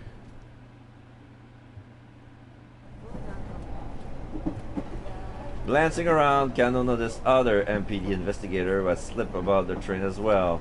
The suspect stood behind the driver's compartment, standing contemplative at the scenery outside. The man's composure only served to rattle Kano more. A man in a gaudy necktie walked past Kano, talking on his cell phone. "Yes, everything's going fine on this set," he said. "There's no need to worry." In his other hand, he carried the same sort of attaché case as the man they were tailing. He headed right towards the driver compartment and stood next to the suspect. "Well, no, that's not suspicious." Yeah, it's a Japanese guy talking on the phone, getting closer to the suspect. His attaché case is the same. They're gonna do the classical vaudevillian switcheroo. Kano leaned his head subtly, trying to make out what he could on the phone conversation at the other end of the car. "Yes, of course. 225 pages, all fully proofread." 225? Article 235 of the Penal Code of Japan details kidnapping for profit and kidnapping for ransom. Accordingly, 225 is police shorthand for kidnapping. Oh! That was police jargon for kidnapping. Was this guy's in cahoots with the kidnapper? Maybe the criminal had planned an attaché case swap? Kano watched the newcomer like a hawk. But rather than making contact with the suspect, the man turned around and strolled back the way he come. He hadn't done anything suspicious at all. Yes. Right. Understood. Kano stole a glimpse of the man as he passed. He stopped and looked at Kano, seemingly aware that he was being watched. Kano decided to... Okay, now the guy is looking at us. A, stare him down. B, looked away nonchalantly. But it's too late now. I mean, might as well. I know what you're doing. I'm watching you. I'm staring you down. Kano decided to use leer. Ah, my apologies, the man said. He shut his phone with a click. I know it's sort of rude to talk on one's cell phone when you're on the train. That's just common decency. The man affected for a smile, then headed back to the car from which he'd come. Sheesh, guess I overreacted. What? You gotta stop staring at everyone. Is that Sasayama? Now I see there's a... We don't see his face, but we have a guy with an anime shirt. Like there's an anime girl shirt, but he's wearing suspenders on top of that shirt. Not only dress a passenger, remember into Kano's ear. Blend into your surroundings more. Sasayama, when did you get here? His partner has somehow found time to change his disguise. The steely expression on his face was at odds with his anime nerd getup. Kano has seen Sasayama disguise himself as plenty of things throughout the years. Oh, there's a list. It's quite aware that Sasayama does actually wear a suit. On the rare occasion when he does, and he's walking the halls of his own precinct. Here's some... Is this... No. Play. Okay. So, okay. One of the rare occasions when he's walking the halls of his own precinct, he frequently goes unrecognized. Here are some of Sasayama's custom design for his evidence notebook. So he disguised one as Santa Claus. Santa is a must for Christmas. Stakeouts with a smile. Keep present in bag to calm down children in case of emergency. All right, so this is a nerd. Is a nerd suit. Use this for train stakeout. Don't forget awkward smile. Bag of merch. Okay, those are not sandals. Okay. He's wearing socks that goes up to the knee, like wool socks, filled with posters. He has a backpack filled with posters and figurine. Glasses are crucial. Price, position, clutch to the chest. Point is to draw attention in crowded train cars. Okay. You draw attention to himself without even realize that no, you're actually a cop. This is kind of interesting. So this is the suit he's wearing right now. Okay, this is a gaudy, stripy suit, tragic expression, sunglasses, suit and posture to amplify wild animal side, disguised for a stakeout at dockside warehouses. Let co-workers know beforehand so as not to be mistaken for a real thing. Oh, so this must be his Yakuza outfit, because yeah, he has a stripy suit. He has a... Is that a tattoo on his chest? Or maybe it's the print of a tiger on his chest. Sunglasses with a scar, tragic expression. For dockside warehouse. I don't know what this is. Looks like a monk. Arrest crooks while practicing discipline. Handcuffs off the sleeve might help to stop funeral robbers. All right, this looks like some sort of priest that was dressed for funeral celebration. La! I don't know why he's screaming like that. And then we have... Oh! This must be the Blue Oyster costume, because yeah, this is all leathery or all it's all leather or all latex. Wait, what's this? Okay, for nighttime stakeouts, he has all his nails are painted, hardcore material, plenty of exposure, emphasize bulginess and final virgin.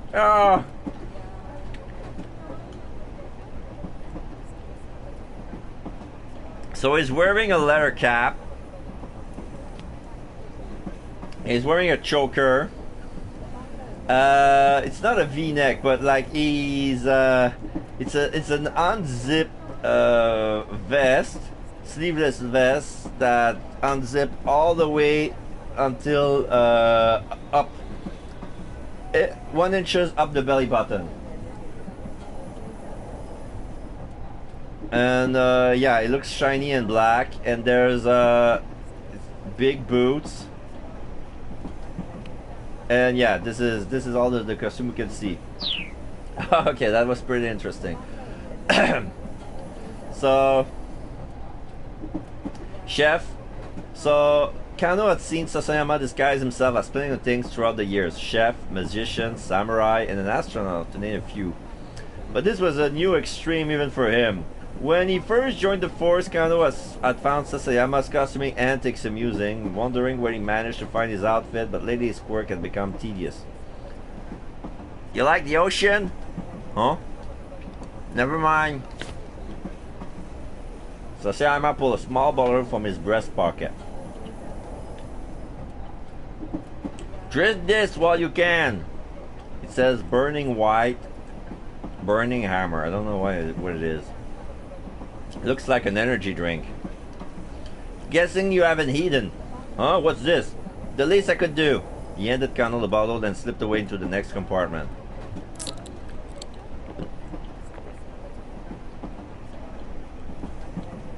He had pulled an all-nighter. He hasn't eaten, but he was glad to have something. He took a sip.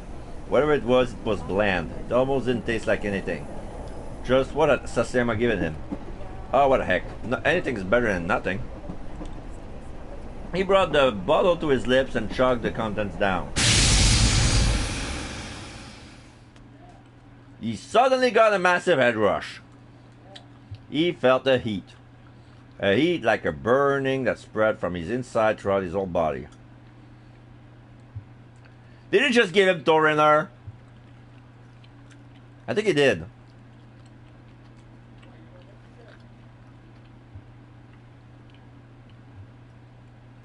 You know those bottles we see in Yakuza game? Like he felt a heat, a burning that spread from inside throughout his whole body. No, that wasn't right. It was an ache. It was a ferocious ache, a burning that spread from his inside to his fingertips. And there was pain, a rumbling, a numbing that spread from his inside all the way down to his toes. Burning, aching, hurting, burning, aching, hurting. He's got some heat! Burning, aching, hurting, twitchy, itchy, dizzy, sleepy, chilly, willy-nilly. This was not good. This was super duper not good. Now the picture is all negative. He broke into a cold sweat, his forehead drenched, his body damp and clammy all over. He felt his grip on unconsciousness slipping. Sasayama, what the hell did you do to me? With bleary eyes, he squinted to read the writing on the bottle. Burn.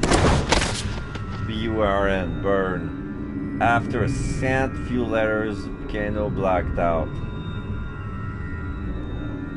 Bad end! The least he could do. Kano blacked out after drinking an unknown substance without checking to see what it was. What he drank, it turns out, was a free sample of something called burning hammer. But don't blame Sasayama, he was just passing along the sample he got from someone in a mascot costume. Oh,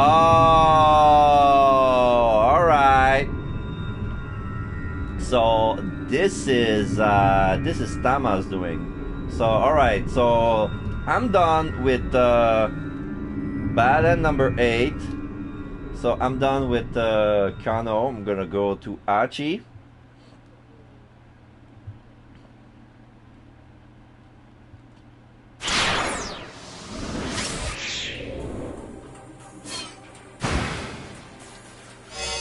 You're on.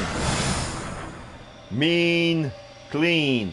The man with the cane aimed his gun at Itomi, his face devoid of emotion. the girl said, trembling. Why are you doing this? But the man did not reply. Quickly, Hachi stepped in between Hitomi and the gun, spreading his arms wide. Stop! He said in English, one of the few English words he knew. He quickly reverted back to Japanese. Who the hell are you? Still, the man did not respond. You know this guy, Hitomi? No. Hachi was sure he'd seen the man either. He'd never seen the man either. What are you after? Money? Cause if you are, boy, are you wasting your time chasing us. The man furrowed his brow, adjusting his point to aim to Hachi's face. His bloodthirsty gaze left Hachi no doubt that he was willing to pull the trigger. Reflexively, Hachi took a step back, his foot clattering against a discarded beer bottle. Oh, we're going to get gunned down for sure, unless we can find some way to catch this guy off guard. It didn't need to be much.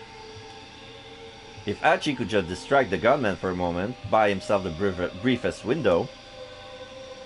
Shoot me then! Go on! Do it! He stepped forward as he shouted, hoping the provocation would confuse the guy for just long enough. Now, even as Hachi moved, the gunman's attention was distracted for an instant by a sudden sound. The phone in his breast pocket was ringing. Seeing his chance, Hachi, option A, launched forward in an attempt to wrest the gun away. B, snatched up the beer bottle and swung at the assassin. C, grabbed it to me and ran.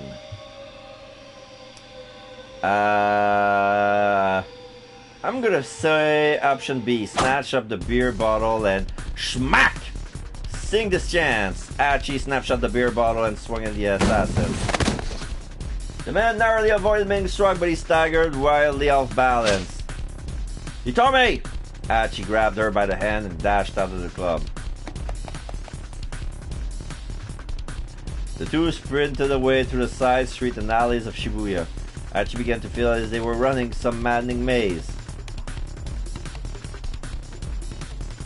Before long, the two had made it almost as far as Aoyama. Wait up! Huh? Hachi, wait up! Hachi glanced back at Hitomi. Ah, my bad. Guess we've been running pretty hard. You tired? Hitomi shook her head. No, it's just I have to get to go Dogenzaka. Dogenzaka? What for? What could she possibly need to do here now? That's what I was told when I handed out over the attaché case. Oh, the guy whispering to her. The man leaned in to whisper to Hitomi as he reached out for the case. You're going to do exactly as I tell you. Two things. He wore a cold, unveiled smile as if it were some casual conversation. First, you're going to go to Dongenzaka and get in the blue van there. Hitomi nodded wordlessly. Second, you will not attempt to contact either the police or your family in the meantime. His chilling tone broke no argument. Just those two things, and we'll let your sister go. Hitomi nodded again. The man flashed her a big, bright grin. Okay then. Give me the money. A blue van in Dongenzaka, huh? Hachi muttered. So that's why you said the police were a no-go. Yes, exactly. Hitomi's voice betrayed her desperation. I wonder if your sister is in that van then. If she is, we've got to hurry. The issue lay in how to get to Dongenzaka. They could probably avoid their pursuer if they kept the street only the locals usually knew about. That meant staying off the more well-trafficked route, like Roppongi Dori or the stretch between Miyamazuzaka and the station. The side roads south of the station were their best bet. It was going to be a long detour. Alright, come on! Turning, Hachi headed back to the way they've come. After a moment confusion, Hitomi followed. Hachi? There was a note of worry in her voice. Hey, don't sweat it. I actually live in Dogenzaka. We're heading right back to my old neighborhood. Hitomi bowed her head. Thank you so much. Hey, it's no problem. I had to head home anyway. Hachi gave her a grin, and she cracked a tiny smile of her own. Hey, you two, got a minute? Who are these guys?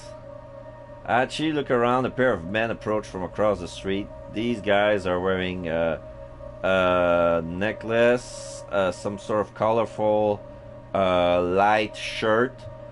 One of them is wearing a brown vest. They both wearing sunglasses.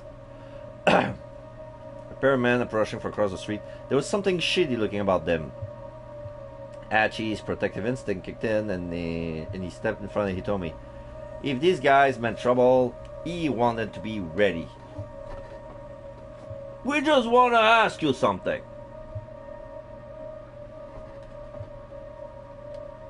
The younger of the two men drew in closer, a sharp gleam in his eyes. Hachi braced himself. Ask us what?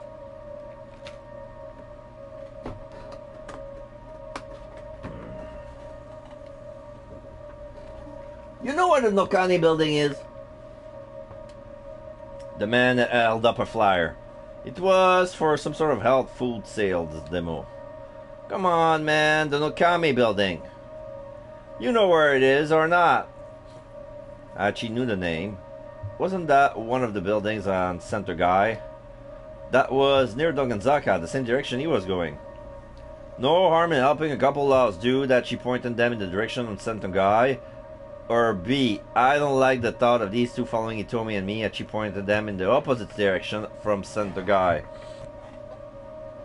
Alright. So here's what I'm gonna do. I'm gonna point them in the opposite direction of Center Guy. If they're really assholes, they're gonna follow us anyway, so either way we're fucked. But yeah, I'm not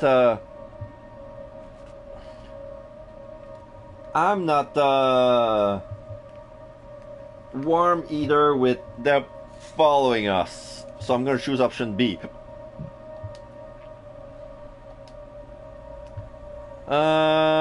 I'm pretty sure it's that way, he said. Thanks, man. Sorry to bug ya. The two men headed off toward the main road. Okay.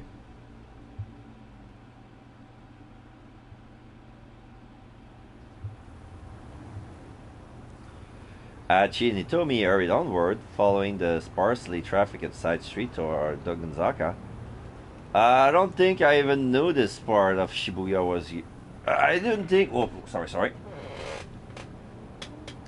I don't think I even knew this part of Shibuya was here, Hitomi said as she looked around. Oh, that was the girl. Yeah, a lot of people don't. I used to mess around in this neighborhood when I was a kid. The area was a mismatch of rundown residence and office buildings. Almost nobody ever comes here unless they live or work on one of these streets. And check it out! Over there, it's a rare first-hand glimpse of the Shibuya River, a minor river that runs from the Miyamasu Bridge to the Tengen Bridge, depicted in the 36 views of Mount Fuji by Edo period ukiyo-e artist Okusai. In Okusai times, fireflies were collected from the Shibuya River and presented to the shogun, lending credence to the idea that the river was indeed clean in the past. Have you always lived in Shibuya, Hachi? Have you always lived in Shibuya, Hachi? Yep, born and raised. Hachi bent down to pick up a piece of trash from the roadside. That's why I do this. It just pisses me off to see folks make a mess of this place. He picked up another piece of trash. I don't have a job, so I just pick up garbage every day. Man, what am I even doing? Like, clean up even matters right now. He told me he took a long, hard look at his face. What? What is it? He demanded. You're a strange one, Hachi. That's all? She was right, of course. It was sort of strange collecting trash every day instead of getting a job. He had his reason for it, but they weren't important right now. Right now, the important thing was getting Hitomi to Doganzaka. Come on, he murmured. A sudden angry shout broke the silence as they hurried along. Hey! Hold it right there! Hachi and Hitomi stopped, but the shout wasn't directed at them. Further up the road, a group of thuggish-looking men were having some kind of argument. Cannot see well because they're far away. The man who was shouting had grabbed one of the others by the neck. Idiots! Are you still got the gall to call yourself SOS? SOS, the Studs of Shibuya. A young gang operated out of Shibuya founded by Hachi Endo. Its current leader is Suzumu Nishizawa. These are...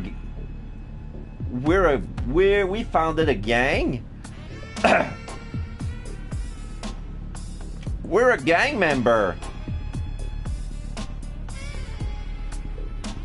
But we quit now Nishizawa's leads. I mean, yes, Suzumu, but the other men standing around looked distinctly uncomfortable. It takes money to run an organization. No, I know, it's not like you're Hachi or nothing. I thought you could maybe spare some help on that front, boss.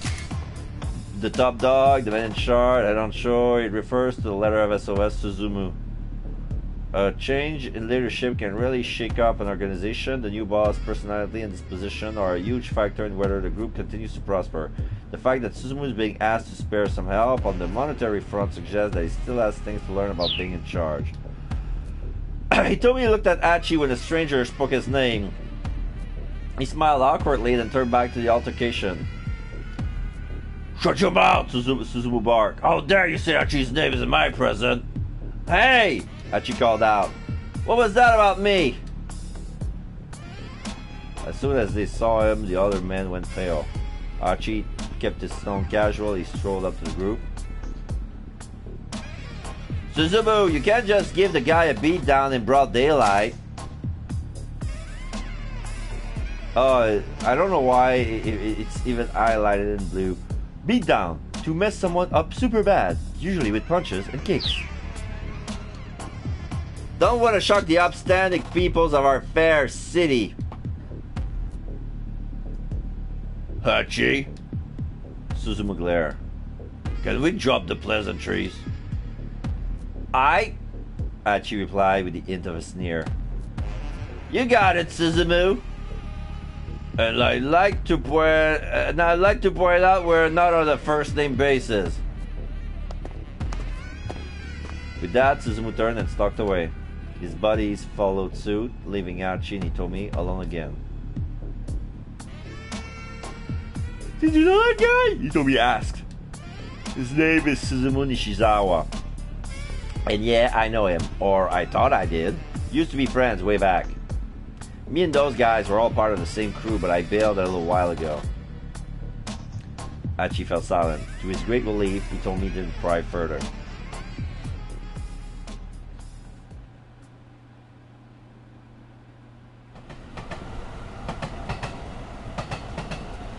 Hachi and Hitomi had gone a short distance further when he caught sight of a man picking something up alongside the train tracks. Huh, I wonder. Hachi went over to him. Hey man, you pick up trash by any chance? Huh? The man let out a panicked shout. Tase Yasuda, 35 years old, just opened up a knick-back shop in Shibuya. Hachi knows Shibuya like its own backyard, but this Yasuda guy is new enough that Hachi doesn't recognize him. Sorry, just kinda looked like that's what you were doing. Oh, yeah. Yeah, I'm picking up trash, of course. The guy seems pretty unnerved. Like, I've got to thinking, man, this place is filthy. Right on! Hachi claps the man's hand in his own. Someone else gets it. They do? Totally. I see all this trash all over the place and I can't stand it. Oh yeah, sure. The man breathed a sigh of relief. I can't stand it when someone throws something away when it can be still useful. I heard that. That's the spirit. Hachi pulled out the trash. He had stuff in his pocket. Here you go. Huh? Go ahead, have all of it. The man looked dumbfounded. Usually I go around picking up the trash around here, but I got a little thing I just gotta do today. You get it from here. I'm counting on you. What? Actually, I'm kind of... Great, thanks! Hachi beamed in approval and rejoined Hitomi and headed down to the street. The man let out a sigh. Fine.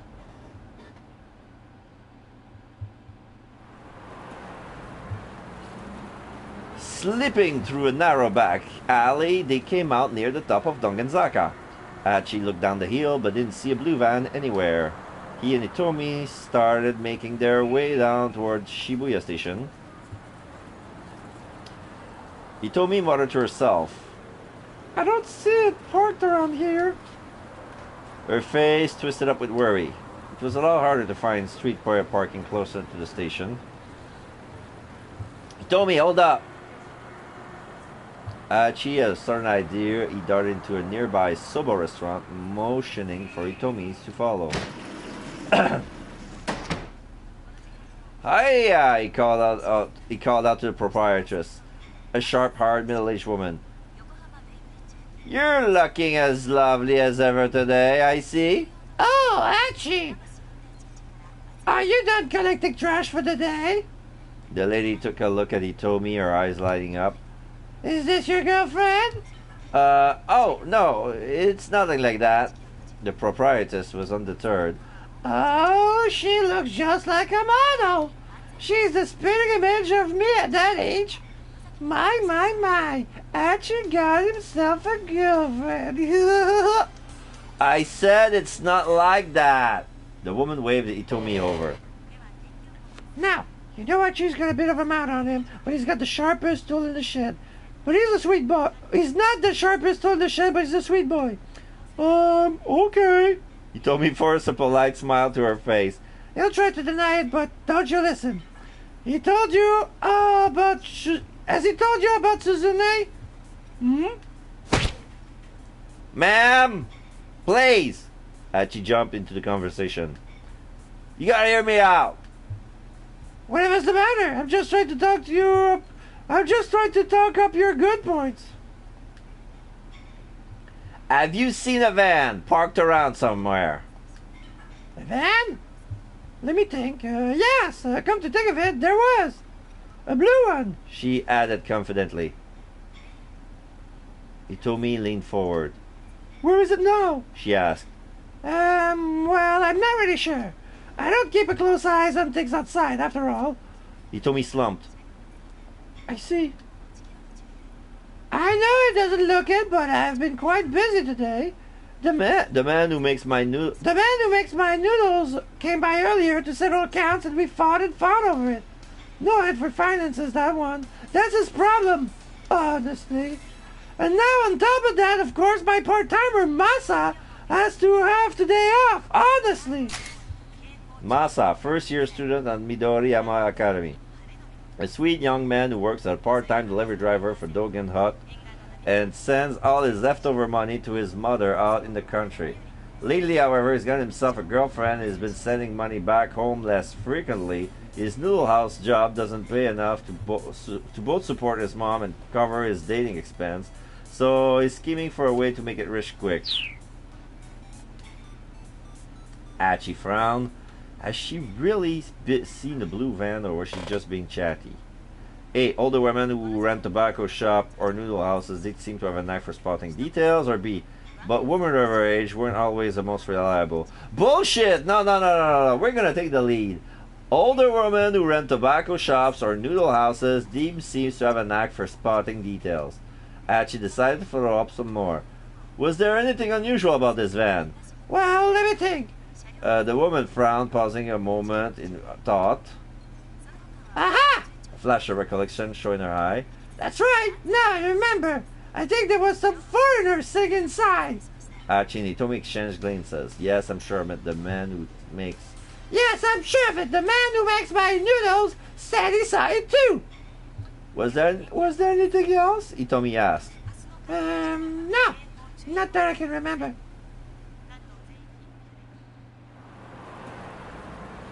Hitomi hung her head in frustration as they left the soba shop. Hachi did his best to cheer her up. Hey, we might still find that car. Let's try waiting around here for a while. Just waiting? What good would that do? It's possible. Wendy went looking for you when you didn't show, Hachi said. Maybe they'll come back, you know.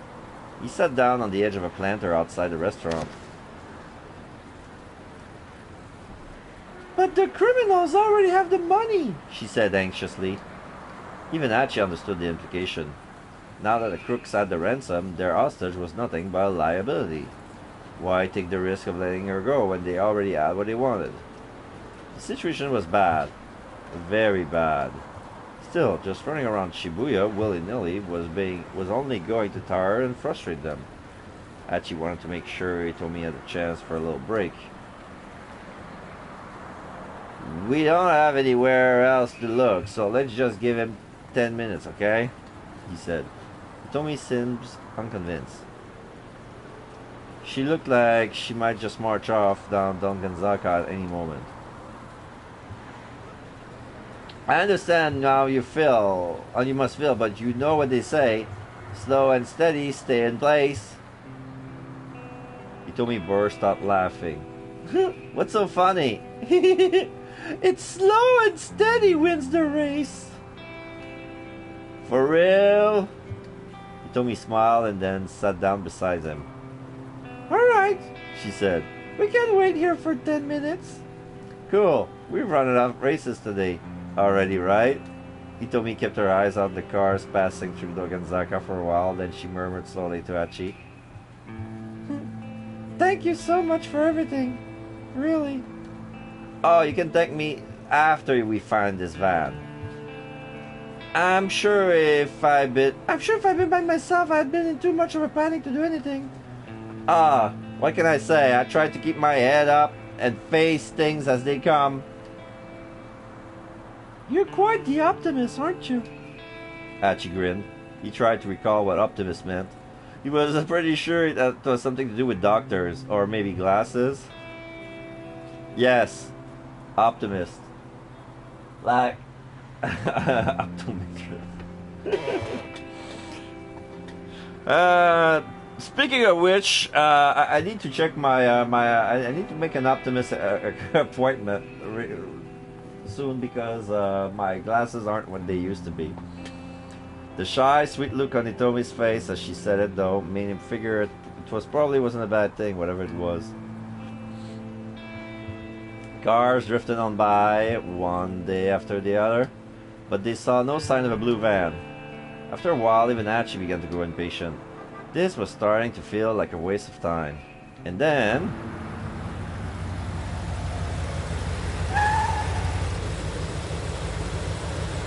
Hitomi, look! There it was. Keep out! Alright, I think I finished the part of the story with Hachi.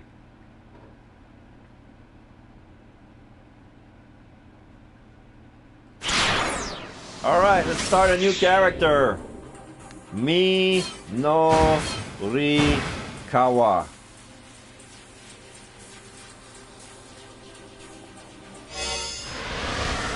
Oh! Pointing the finger. The Super Cub 90 race down Route 246 toward Shibuya. A motorcycle produced by Honda with an 85cc engine displacement. A common sight around town, often used by newspaper and postal delivery workers. Many owners are big enthusiasts, sometimes when even swapping out parts such as the handlebars or mufflers and giving it the body a repaint, resulting in fashionable bikes that don't even look like Super Cubs at first glance. So the Super Cub 90 is a Honda bike, 85cc. We can even hear it by the engine. Man, that's like a lawnmower's engine. It really sounds like one, man.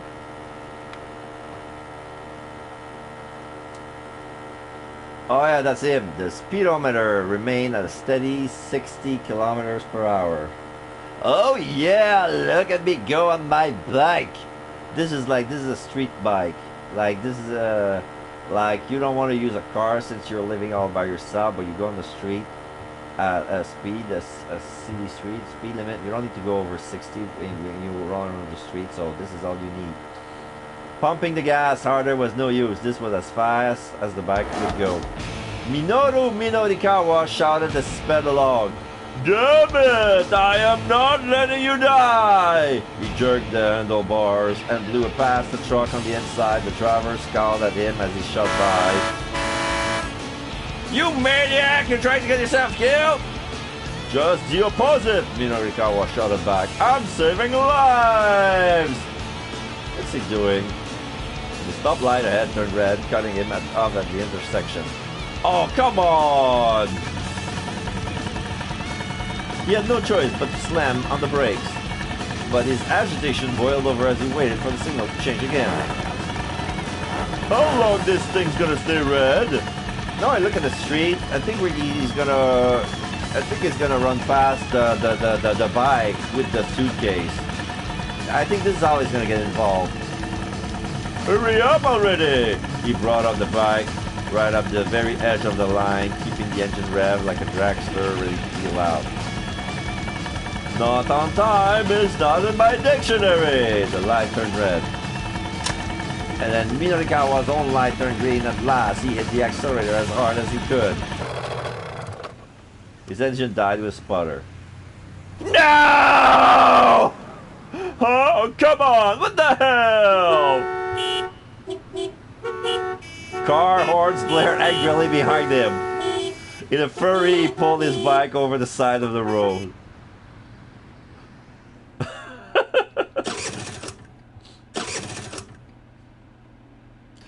No matter what he did, the engine refused to turn over. Was the problem with the spark plug or maybe the battery? Whatever it was, he didn't have the time to figure it out now. With tears in his eyes, he left the bike, his companions of 10 years abandoned on the roadside. He was about to break into a run when he saw a taxi dead ahead letting out a passenger. He hurried to hop into the cab. Just head for Shibuya station. I'll let you know exactly where once we get closer. The taxi driver nodded coolly. Now okay, the taxi driver has some sort of uniform on it. It says King Kong Company.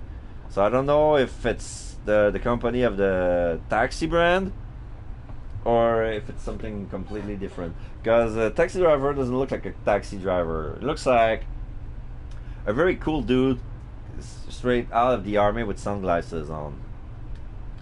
The taxi driver nodded coolly. Oh, of course, sir.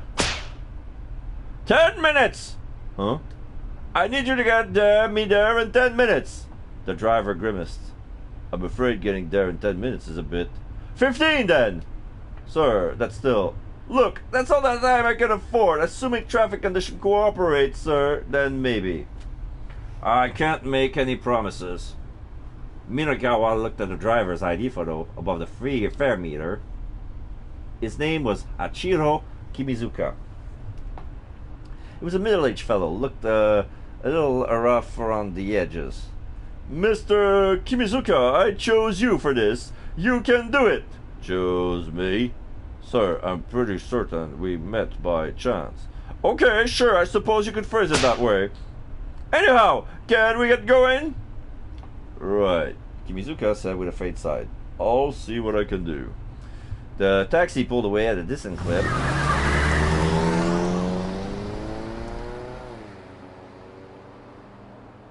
Minorikawa's frantic journey had started 20 minutes earlier. He had been at home working on an interview piece. Aha! He clucked his tongue in annoyance at the ringing phone broke his train of thought. Why did someone always call right when the words were flowing? If he didn't keep getting interrupted, he probably could wrap this piece up in no time. Be quiet! He pointed at the telephone as he yelled. I'm writing here! But his shouting did nothing to silence the ringing. He didn't have much choice but to pick up. Minorikawa speaking. There was no response. Hello? He hesitated, ready to hang up. Was this a prank call? It's me. It's Toyama. It was Teruo Toyama, the president of Heaven Publishing. Oh, what do you want? If this is about work, I'm already booked pretty full. He had taken work from Heaven's Publishing on several occasions, but the pay was hardly competitive. Lately, been turning them down a lot, so he hadn't heard from Toyama in a while. No, this isn't work-related. Then what do you want? I'm kind of pressed for time here, working on some copy. Minorikawa was in no mood to beat around the bush. It seems like this conversation he had with Toyama went like this. Ah, you're busy, that's good. Busy's good when you're a freelancer. Toyama sounded unusually sympathetic. Minorikawa found it off-putting. I hear sales has been good on your end, he said cautiously, with this month's 4-Star General Gossip and all. 4-Star General Gossip was a monthly magazine Heaven Publishing's flagship publication. It had a small circulation and for the most part flew under the radar, but once in a while they land some big scoop and sell like crazy. This month's edition has come with a free scratch card, a gimmick that moved 100,000 copies with ease. 5 winning symbols in a row means 100,000 yen, was it? Minorikawa was asked. A weak, moist sound came through the receiver. Baffled, Minorikawa listened more closely. It came again. Then again. It kind of sounded like sobbing. Mr. Toyama? Are you crying? There was another soft sob, and then yet another. What's going on? Where are you? Minorikawa asked. At the office, Toyama managed. He let out another mewling whimper. What's the matter? It's nothing. Well, there's gotta be something. Come on, what is it? Toyama gave no reply. Mr. Toyama, you still there? Silence. What is it? What happened? Look, doesn't tell me anything. What the hell is going on? Toyama squeaked out a drawn-out whine. Okay, I'm sick of this. I'm hanging up now. Minorikawa was about to break the connection when he heard Toyama murmur. The only thing I can do now is die. The taxi tires squealed at the cab round the corner. The shift in momentum made Minorikawa topple over at the back seat. There we go, 10 minutes on the dot, the driver announced. Minorikawa righted himself and looked out the window. Shibuya Station. I knew you could do it, Mr. Kimizuka! He told the driver how to get to Evans Publishing. It shouldn't be more than 5 minutes further. Sir, if I may ask, just what are you in such a hurry over? Son of a bitch! I beg your pardon? Kimizuka bristled. Not you, the guy who's waiting on me, Minorikawa said. I'm gonna give that son of a bitch a piece of my mind!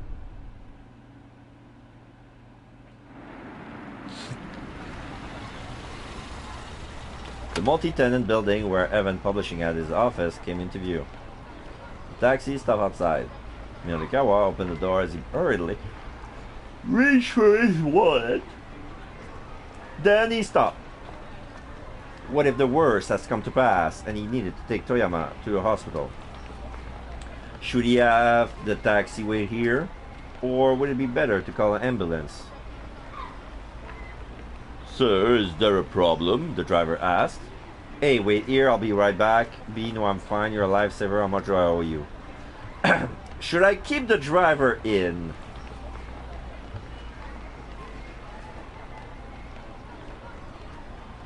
I'll keep the driver. Wait here, I'll be right back. Minorikawa was out of the cab in an instant and running into the building. Once inside, he avoided the elevator in favor of rushing up the stairs. Evan Publishing rented out the 3rd and 4th floor. In all likelihood, Toyama would be at the editing department of the 4-Star General Gossip on the 4th floor. When he got there, however, the door was locked. Mr. Toyama! Hey, Mr. Toyama! He shouted and banged, but there was no reply. Something was seriously wrong. Minorikawa took a deep breath and then kicked the door in. Whoa! Oh, he's about to commit suicide. He's on the stool, and there's already a noose on the ceiling. He's about to put his neck in. Toyama was standing on the stool, about to slip his head through a noose that hung from the ceiling. What the hell are you doing? Minarikawa lunged for Toyama. The two men crashed on the floor in a tangled heap. A pile of clutter slid off their nearby desk and fell on top of them. Minarikawa, what are you doing? Toyama whined. Dragging himself back to his feet proved something for a challenge. That's what I would like to know. Minarikawa's fury was mounting. What the hell is this all about? He jabbed an accusing finger at the noose hanging from the ceiling. Oh, that. One of the fluorescent light died, and I was just swapping it out. Don't you feed me that bull! What was that phone call all about? That business about how the only thing you could do was die. Tell me! Just a joke. Toyama curled his lips into a faint semblance of a smile. Minorikawa wasn't buying it, but he didn't have time to press the issue. Sorry? A cute little voice echoed through the editing office. Daddy, I'm back from the store. A little girl came walking in carrying a length of rubber gas tubing. Whoa! Little girl is cute, but like, why has she brought rubber gas tubing? Oh my god. It was Toyama's 5th grade daughter, Hana. Minorikawa stared. Toyama, you were planning on using that hose to... He hesitated to end his sentence with gas yourself to death. Well, you know, it's almost gas heater season after all. The hell it is! It was a beautiful sunny April day outside. Well, you know how sensitive I am to the cold. This was getting truly ridiculous. Minorikawa got right up in his face. Listen! Just explain to me what the heck is going on, okay? He kept his voice low, but his eyes were steely. Hana clung tightly to her father, gazing worriedly up at the two men. No, it's just... Toyama let out a long, heavy sigh of resignation. Keep out! Okay, that's perfect. To progress further, you need to jump for another protagonist. Sometimes jump keywords might be hidden within a tip. A man named Junichi Yanagishita showed up in Tama's stories at 11:20, and he lets out a sigh like Toyama stretching him. Okay, so alright, this story is connected to Tama.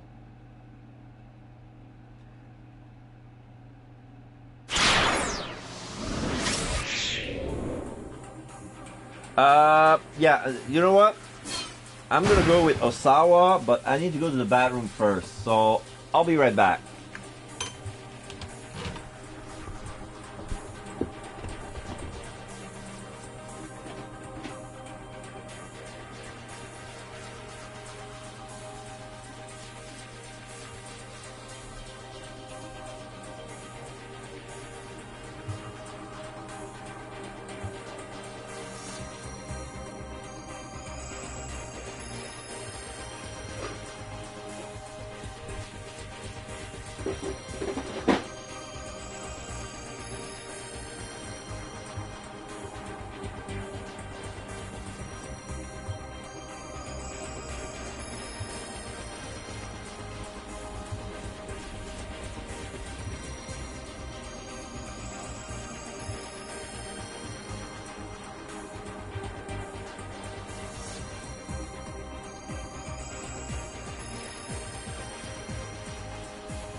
Okay, I'm back. Alright, Ozawa. I have no idea who this guy is.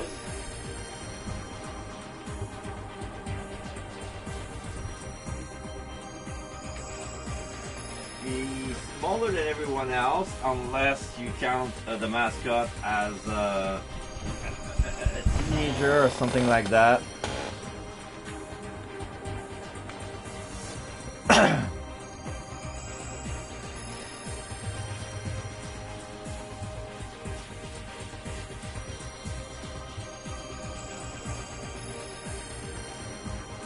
Okay, I think I have something for Ozawa. Well, we'll see if it pans well with him.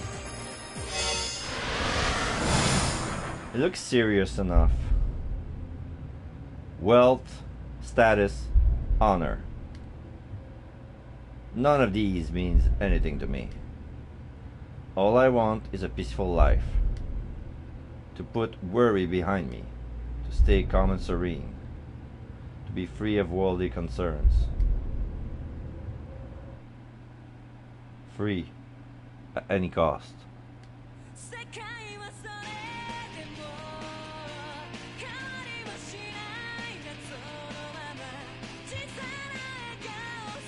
A cheery rhythm pump from the CD player set up against the study wall. It was the latest hit from Aya Kamiki, the songwriter sensation was blowing up the pop charts. Yeah, we see like three of her billboards just on the Shibuya Scramble alone.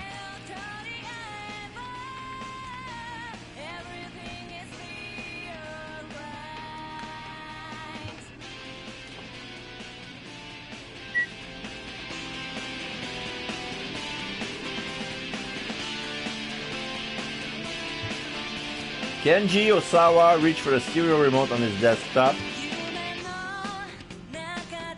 He ratcheted the volume up a little louder.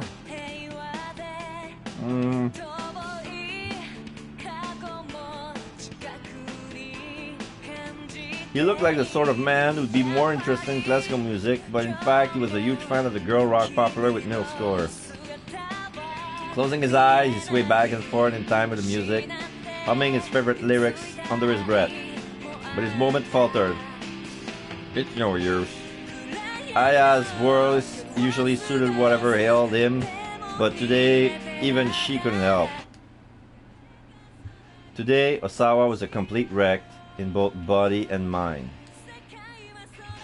He died of an infection used root of you.ve virus recombination vector. Mounds of paperwork were scattered across the desktop in his study, all of it about viruses and vaccines. It had only been a week since he returned from a business trip to his company's branch office in the US, and he was slated to go back in another week's time. There was a truly staggering amount of work he needed to get through what he was at home. He picked up one of the papers, glanced at it aimlessly, then tossed it back into the desk. Slumping back in his chair, he let off a long, deep sigh. He was in no mental state to work right now. A faint knock at the door barely aroused him from his torpor. "Director, may I come in?" It was his vice director, Mamoru Tanaka. "Sure. The door's open." Tanaka came into the study. "I know it's not a great time, but..." Sawara could barely make out his words. He tapped the remote, lowering the volume of the music. Tanaka continued apologetically. "A call came in from the lab. They're hoping for a response to the email they sent yesterday." "I'm sure they don't need it today." "Apparently they do need an answer as soon as possible, sir. I did ask them to give you some more time, but..." "I see," Osawa said wearily. "Alright then." Tanaka dipped his head slightly and slipped out of the room.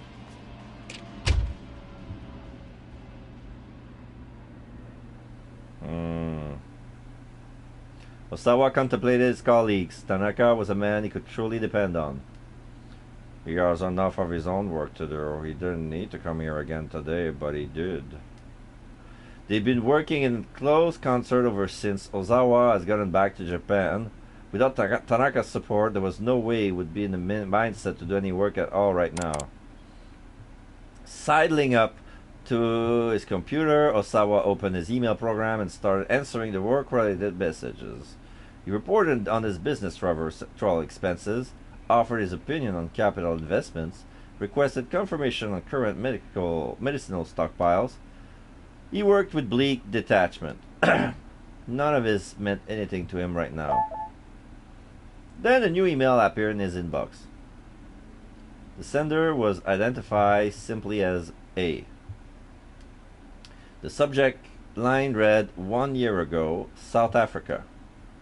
The message body was blank, but there appeared to be some multiple image attached. Ordinarily, Osawa would have deleted a message like this, immediately assuming that it contained some kind of virus. But the word South Africa drew his attention. Could this possibly be related to... He couldn't help but to wonder. For a long moment, he hovered the cursor over one of the image files. At last, as if spurred on by the upbeat rhythm in his ears, he double-clicked the mouse.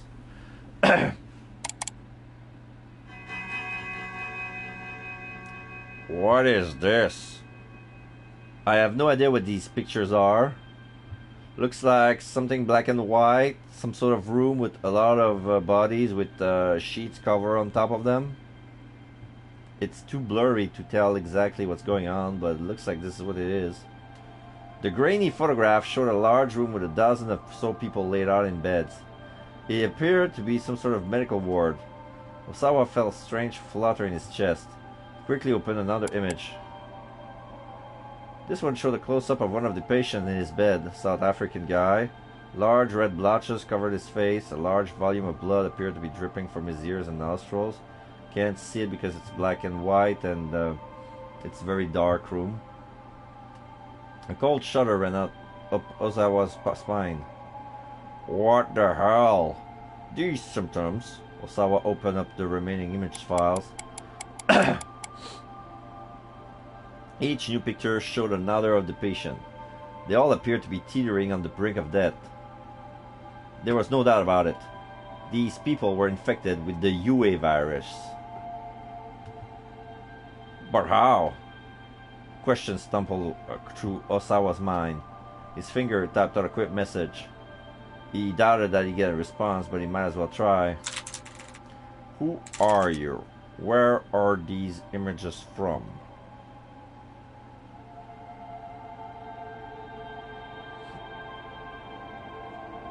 Now they show a close-up of a flower. The you.ve virus got its name from a Swahili word for flower.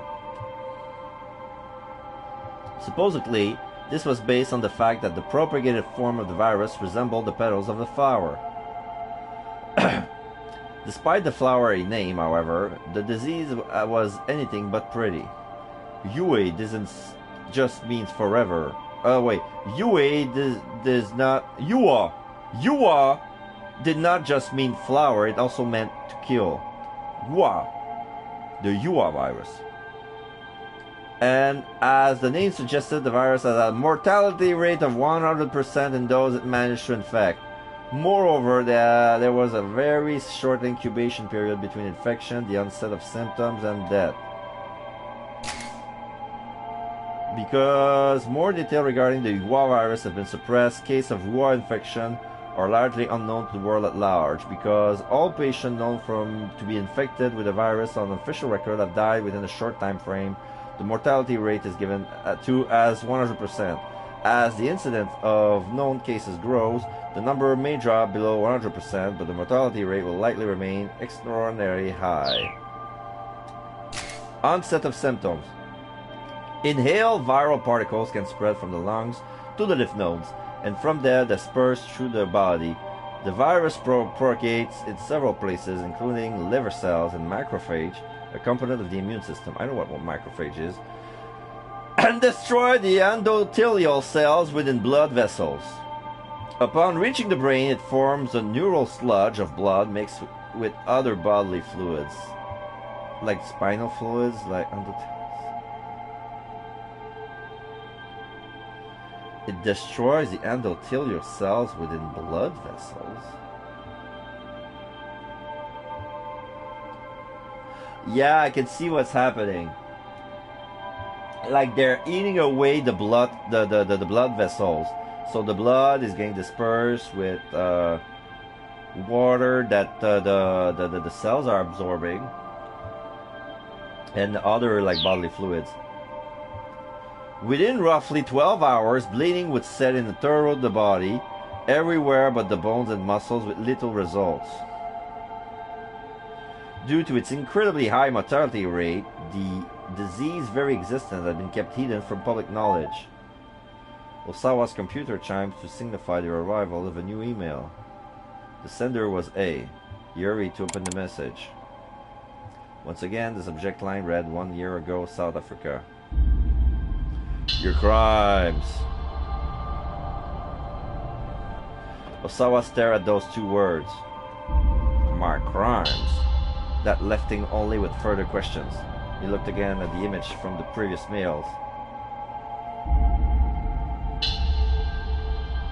What makes any of this my crimes?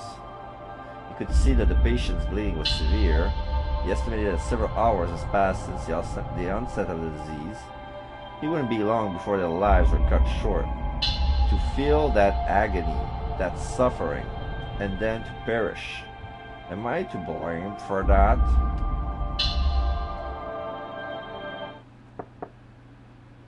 Another faint knock came at the door. Darling, do you have a moment? It was his wife, Ai. Yes, come in, or give me just a second. Osawa hurriedly closed the mail program.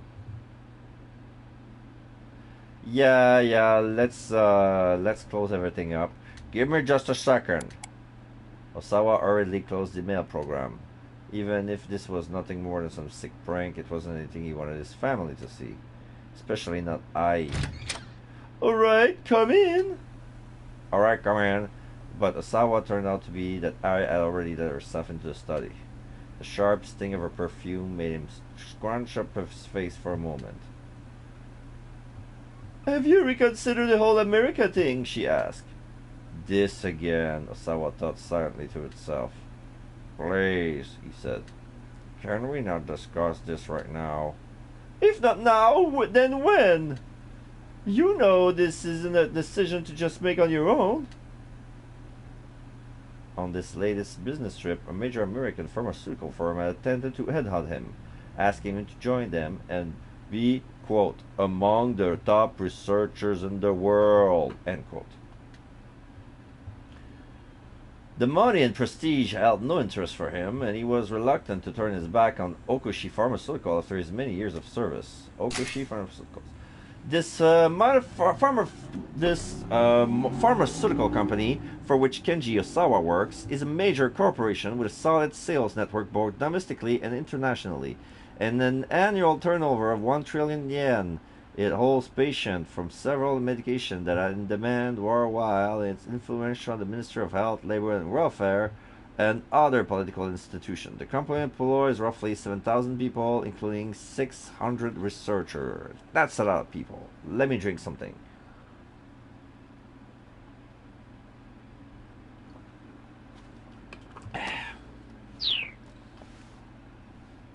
Nonetheless, he was intrigued by the offer.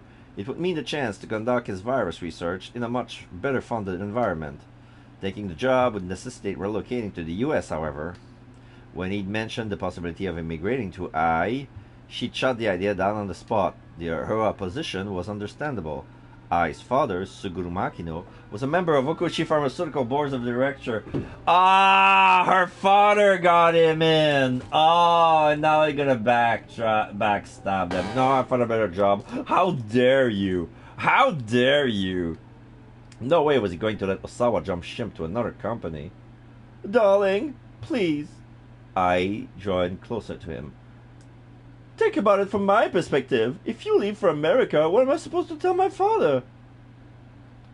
He'd gotten used to it, that grating whine of hers.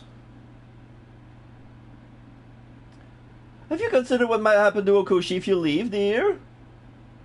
We can discuss that once all this is finished. Osawa kept his voice as level as he could. You do remember that you're a director, right? I said. You have responsibilities. Stop thinking about yourself so much. With a sour look, I turned and departed.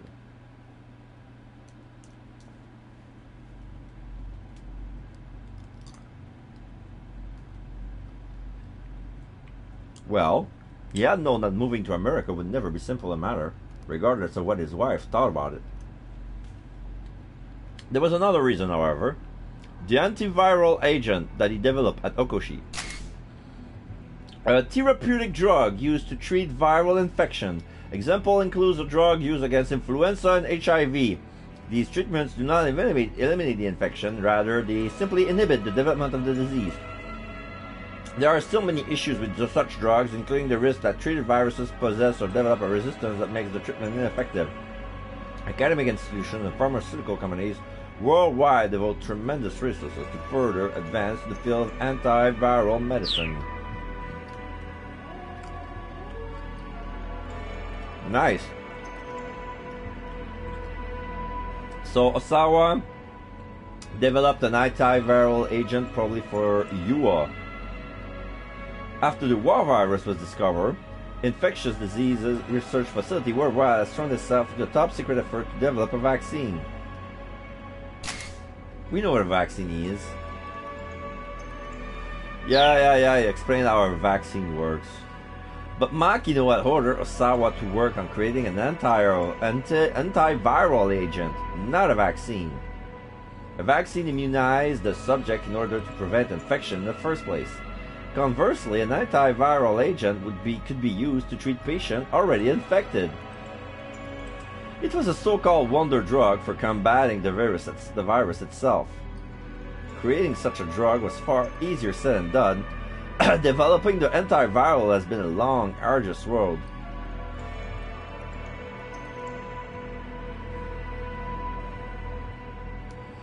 Only after years of research at Osawa's team succeeded in identifying a substance that might qualify as an antiviral agent for war. In theory, if it was administered during the virus' initial stage, 100% recovery could be attained. Data also suggested that an 80% survival rate for patients treated shortly after the onset of symptoms. But there was a fatal flaw with the new antiviral agent. The side effects on the body were unusually potent. If it was administered in amounts beyond a certain threshold, it was linked to life-threatening complications. For a time, the research was at an impasse. It seemed that the drug had to be administered in high volumes to combat the explosive propagation of the you.ve virus. But then, Osawa has received some fortuitous news.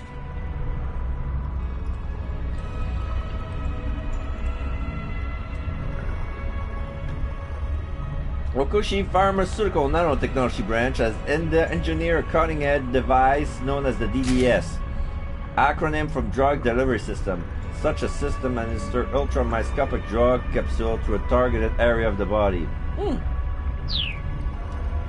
Osawa jumped in on it immediately by administering an antiviral agent with the nanotech DDS. Because the DDS can be used to deliver a drug with pinpoint precision and only where it is needed, it can greatly reduce the side effect of even very potent drug. The DDS delivered by Okoshi Pharmaceuticals utilized advanced high-tech polymer, which ensured that the capsule containing the drug are finally broken down and eliminated from the body roughly 1 week after administration. Now we see a video of it works.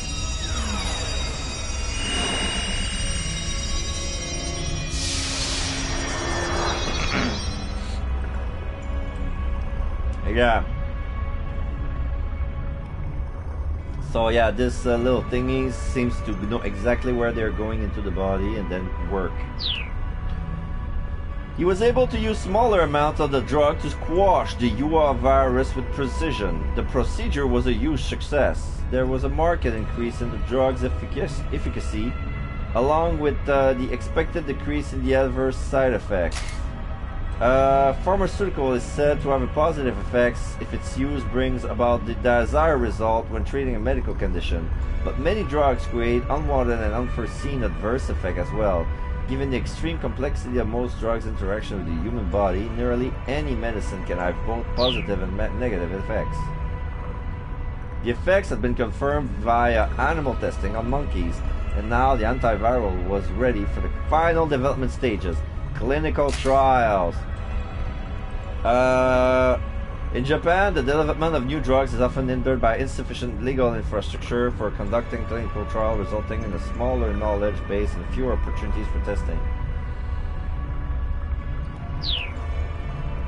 But the very existence of this new wonder drug was still a secret. No doubt Takushi's leadership would be reluctant to see Osawa, the drug lead researcher, transferred to another company. Still, it wasn't completely outside the realm of possibility. Once the antiviral was out of development and announced into the public, Osawa would be free and clear. For that very reason, it was low to cause any friction over the drug right now. This anxiety only magnified his concern about the email he just received. Osawa called up Tanaka over the intercom. "There's something I want to show you. Could you come in here?" He needed a second opinion, and Tanaka could be relied upon. Osawa opened the door. The moment Tanaka knocked, he looked around before ushering his vice director inside. "What's this about, sir?" "This." Osawa showed him one of the images. Tanaka's face went pale. "It can't be!" Tanaka clearly recognized the symptoms of the you.ve virus. "Any idea what this is about?" Osawa asked. "No, sir." "These images were just emailed to me. The subject line says 1 year ago, South Africa." That would put it around the same time as the most recent run of infection, wouldn't it, sir? But that information isn't... Tanaka trailed off. Osawa nodded. "The thing I don't understand is why these pictures were sent to me." Osawa opened the other email from A. The second message I got says that these pictures are my crimes. "I'll look into it on my end, sir," Tanaka said. He hesitated uncomfortably. "Sir, just to make sure, Are you asking about what I think you're asking about?" Osawa said. Tanaka gave a slight nod. "Understood," Osawa said. "Don't worry. I won't trouble you." "I appreciate that, sir." Visibly relieved, Tanaka left the study.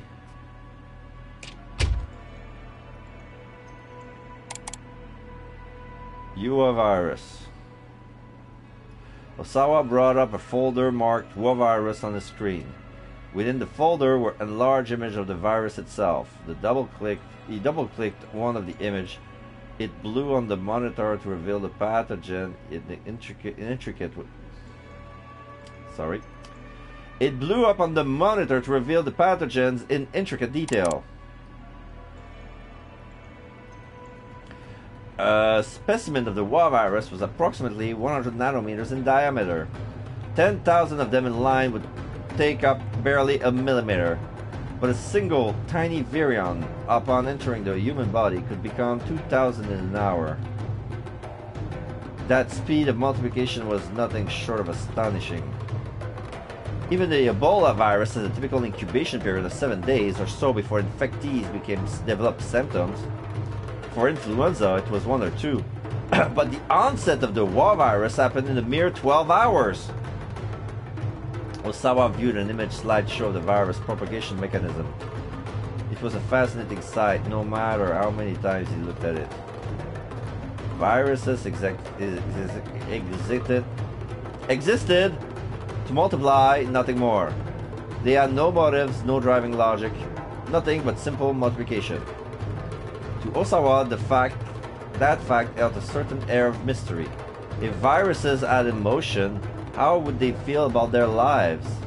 He had thrown himself into virus research in search of answer to questions like that, answer that no man could truly know. His development of the arrival agent has really been nothing more than another job responsibility. He felt no particular sense of duty to protect people from a killer virus. He was just happy for this chance to play around with the WA day after day. Another email arrived in his inbox. Osawa furrowed his brow as he scanned the message. Emergency alert. Come to Heaven Publishing ASAP. What? If not, someone's going to die. Signs Minoru Minorikawa. Oh, that was the guy we just played. Heaven Publishing? Minoru Minorikawa? Osawa wasn't familiar with either of those names. He wondered what if it was related to the mysterious email he received earlier. Or maybe the sender has some information about the kidnapping. The fact that the message has been signed with a real name instead of a pseudonym, along with his obvious urgency, certainly gave it an air of truth. And the words "someone is going to die" filled with a wave of panic. Maria! There was no time to waste. In a rush, he found direction to Heaven Publishing on his computer, then slipped out of the house. I just realized Osawa. That's the name for. That's he told me his last name, right? He told me Osawa. So that's could it be? That guy is the father of the twins. That's how he's connected to all this. It took a good while to find his way to the multi-tenant building. The sign in front showed that Heaven Publishing occupied the third and fourth floor. Osawa took the elevator to the third floor. He peeked inside the offices there only to find the entire place empty. The fourth floor was likewise deserted. Huh? A rope? There was a rope dangling from the ceiling tied off into a noose. It all seems rather sinister, but Osawa had no idea what it meant. He waited a good 30 minutes, anxious the whole time. The half hour turned into an hour, and then 2. It seemed that no one was going to turn up. Osawa headed back to the third floor. He decided to wait there for one more hour. By now he was committed. The extra hour turned into 2. Exhausted, he dozed off in his chair, and when he came to, it was close to sundown.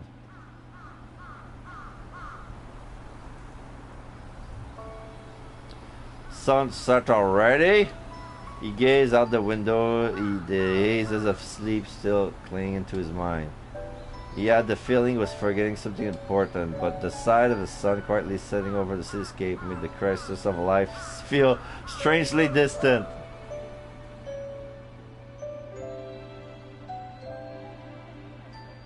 The time of peace and quiet he had longed for was right here. Bad end. Number 16, Escape from Reality. A mysterious email told Osawa to go to Heaven Publishing, but there was nobody there. The email was sent by Minorikawa, of course, at around 11:30. He blasted out an email to all the reporters he knew, but in his hurry, he screwed up one of the addresses, which coincidentally delivered a copy of the message to Osawa. Obviously, this never would have happened if Minorikawa hadn't rushed on that email. Oh, okay, so Osawa was never meant to go there. Minorikawa sent the email to a lot of people and to Osawa accidentally. So he kind of wasted his time when he got there. But that was around 11:30 when we left. When we left Minorikawa, it was 11:20, I think. So I see. What the game is doing is that, okay, we have to follow the timeline. Like I want to try all characters, but the game wants us to stick with the first 2 and then try to go to another character to see how its character is related to that person. Because right now, Minorikawa isn't related to Kano or Achi. Osawa probably is related to Itomi, so he probably be connected to Achi. But right now, the only thread that's connected, the police, the police thread would be with Tama, the mascot. So what I'm gonna do,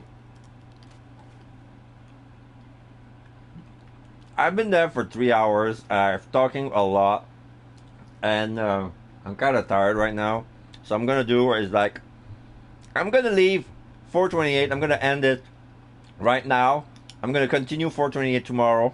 I'm gonna take a nap, and then I'm gonna eat something, and then we're gonna continue with Virtue's Last Reward for the evening stream. So right now, I'm just gonna turn everything off and take a nap.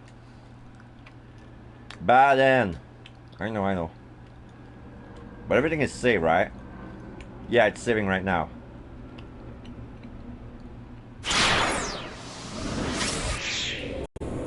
So this is what I'm gonna do right now. Next time on 428 Shibuya Scramble.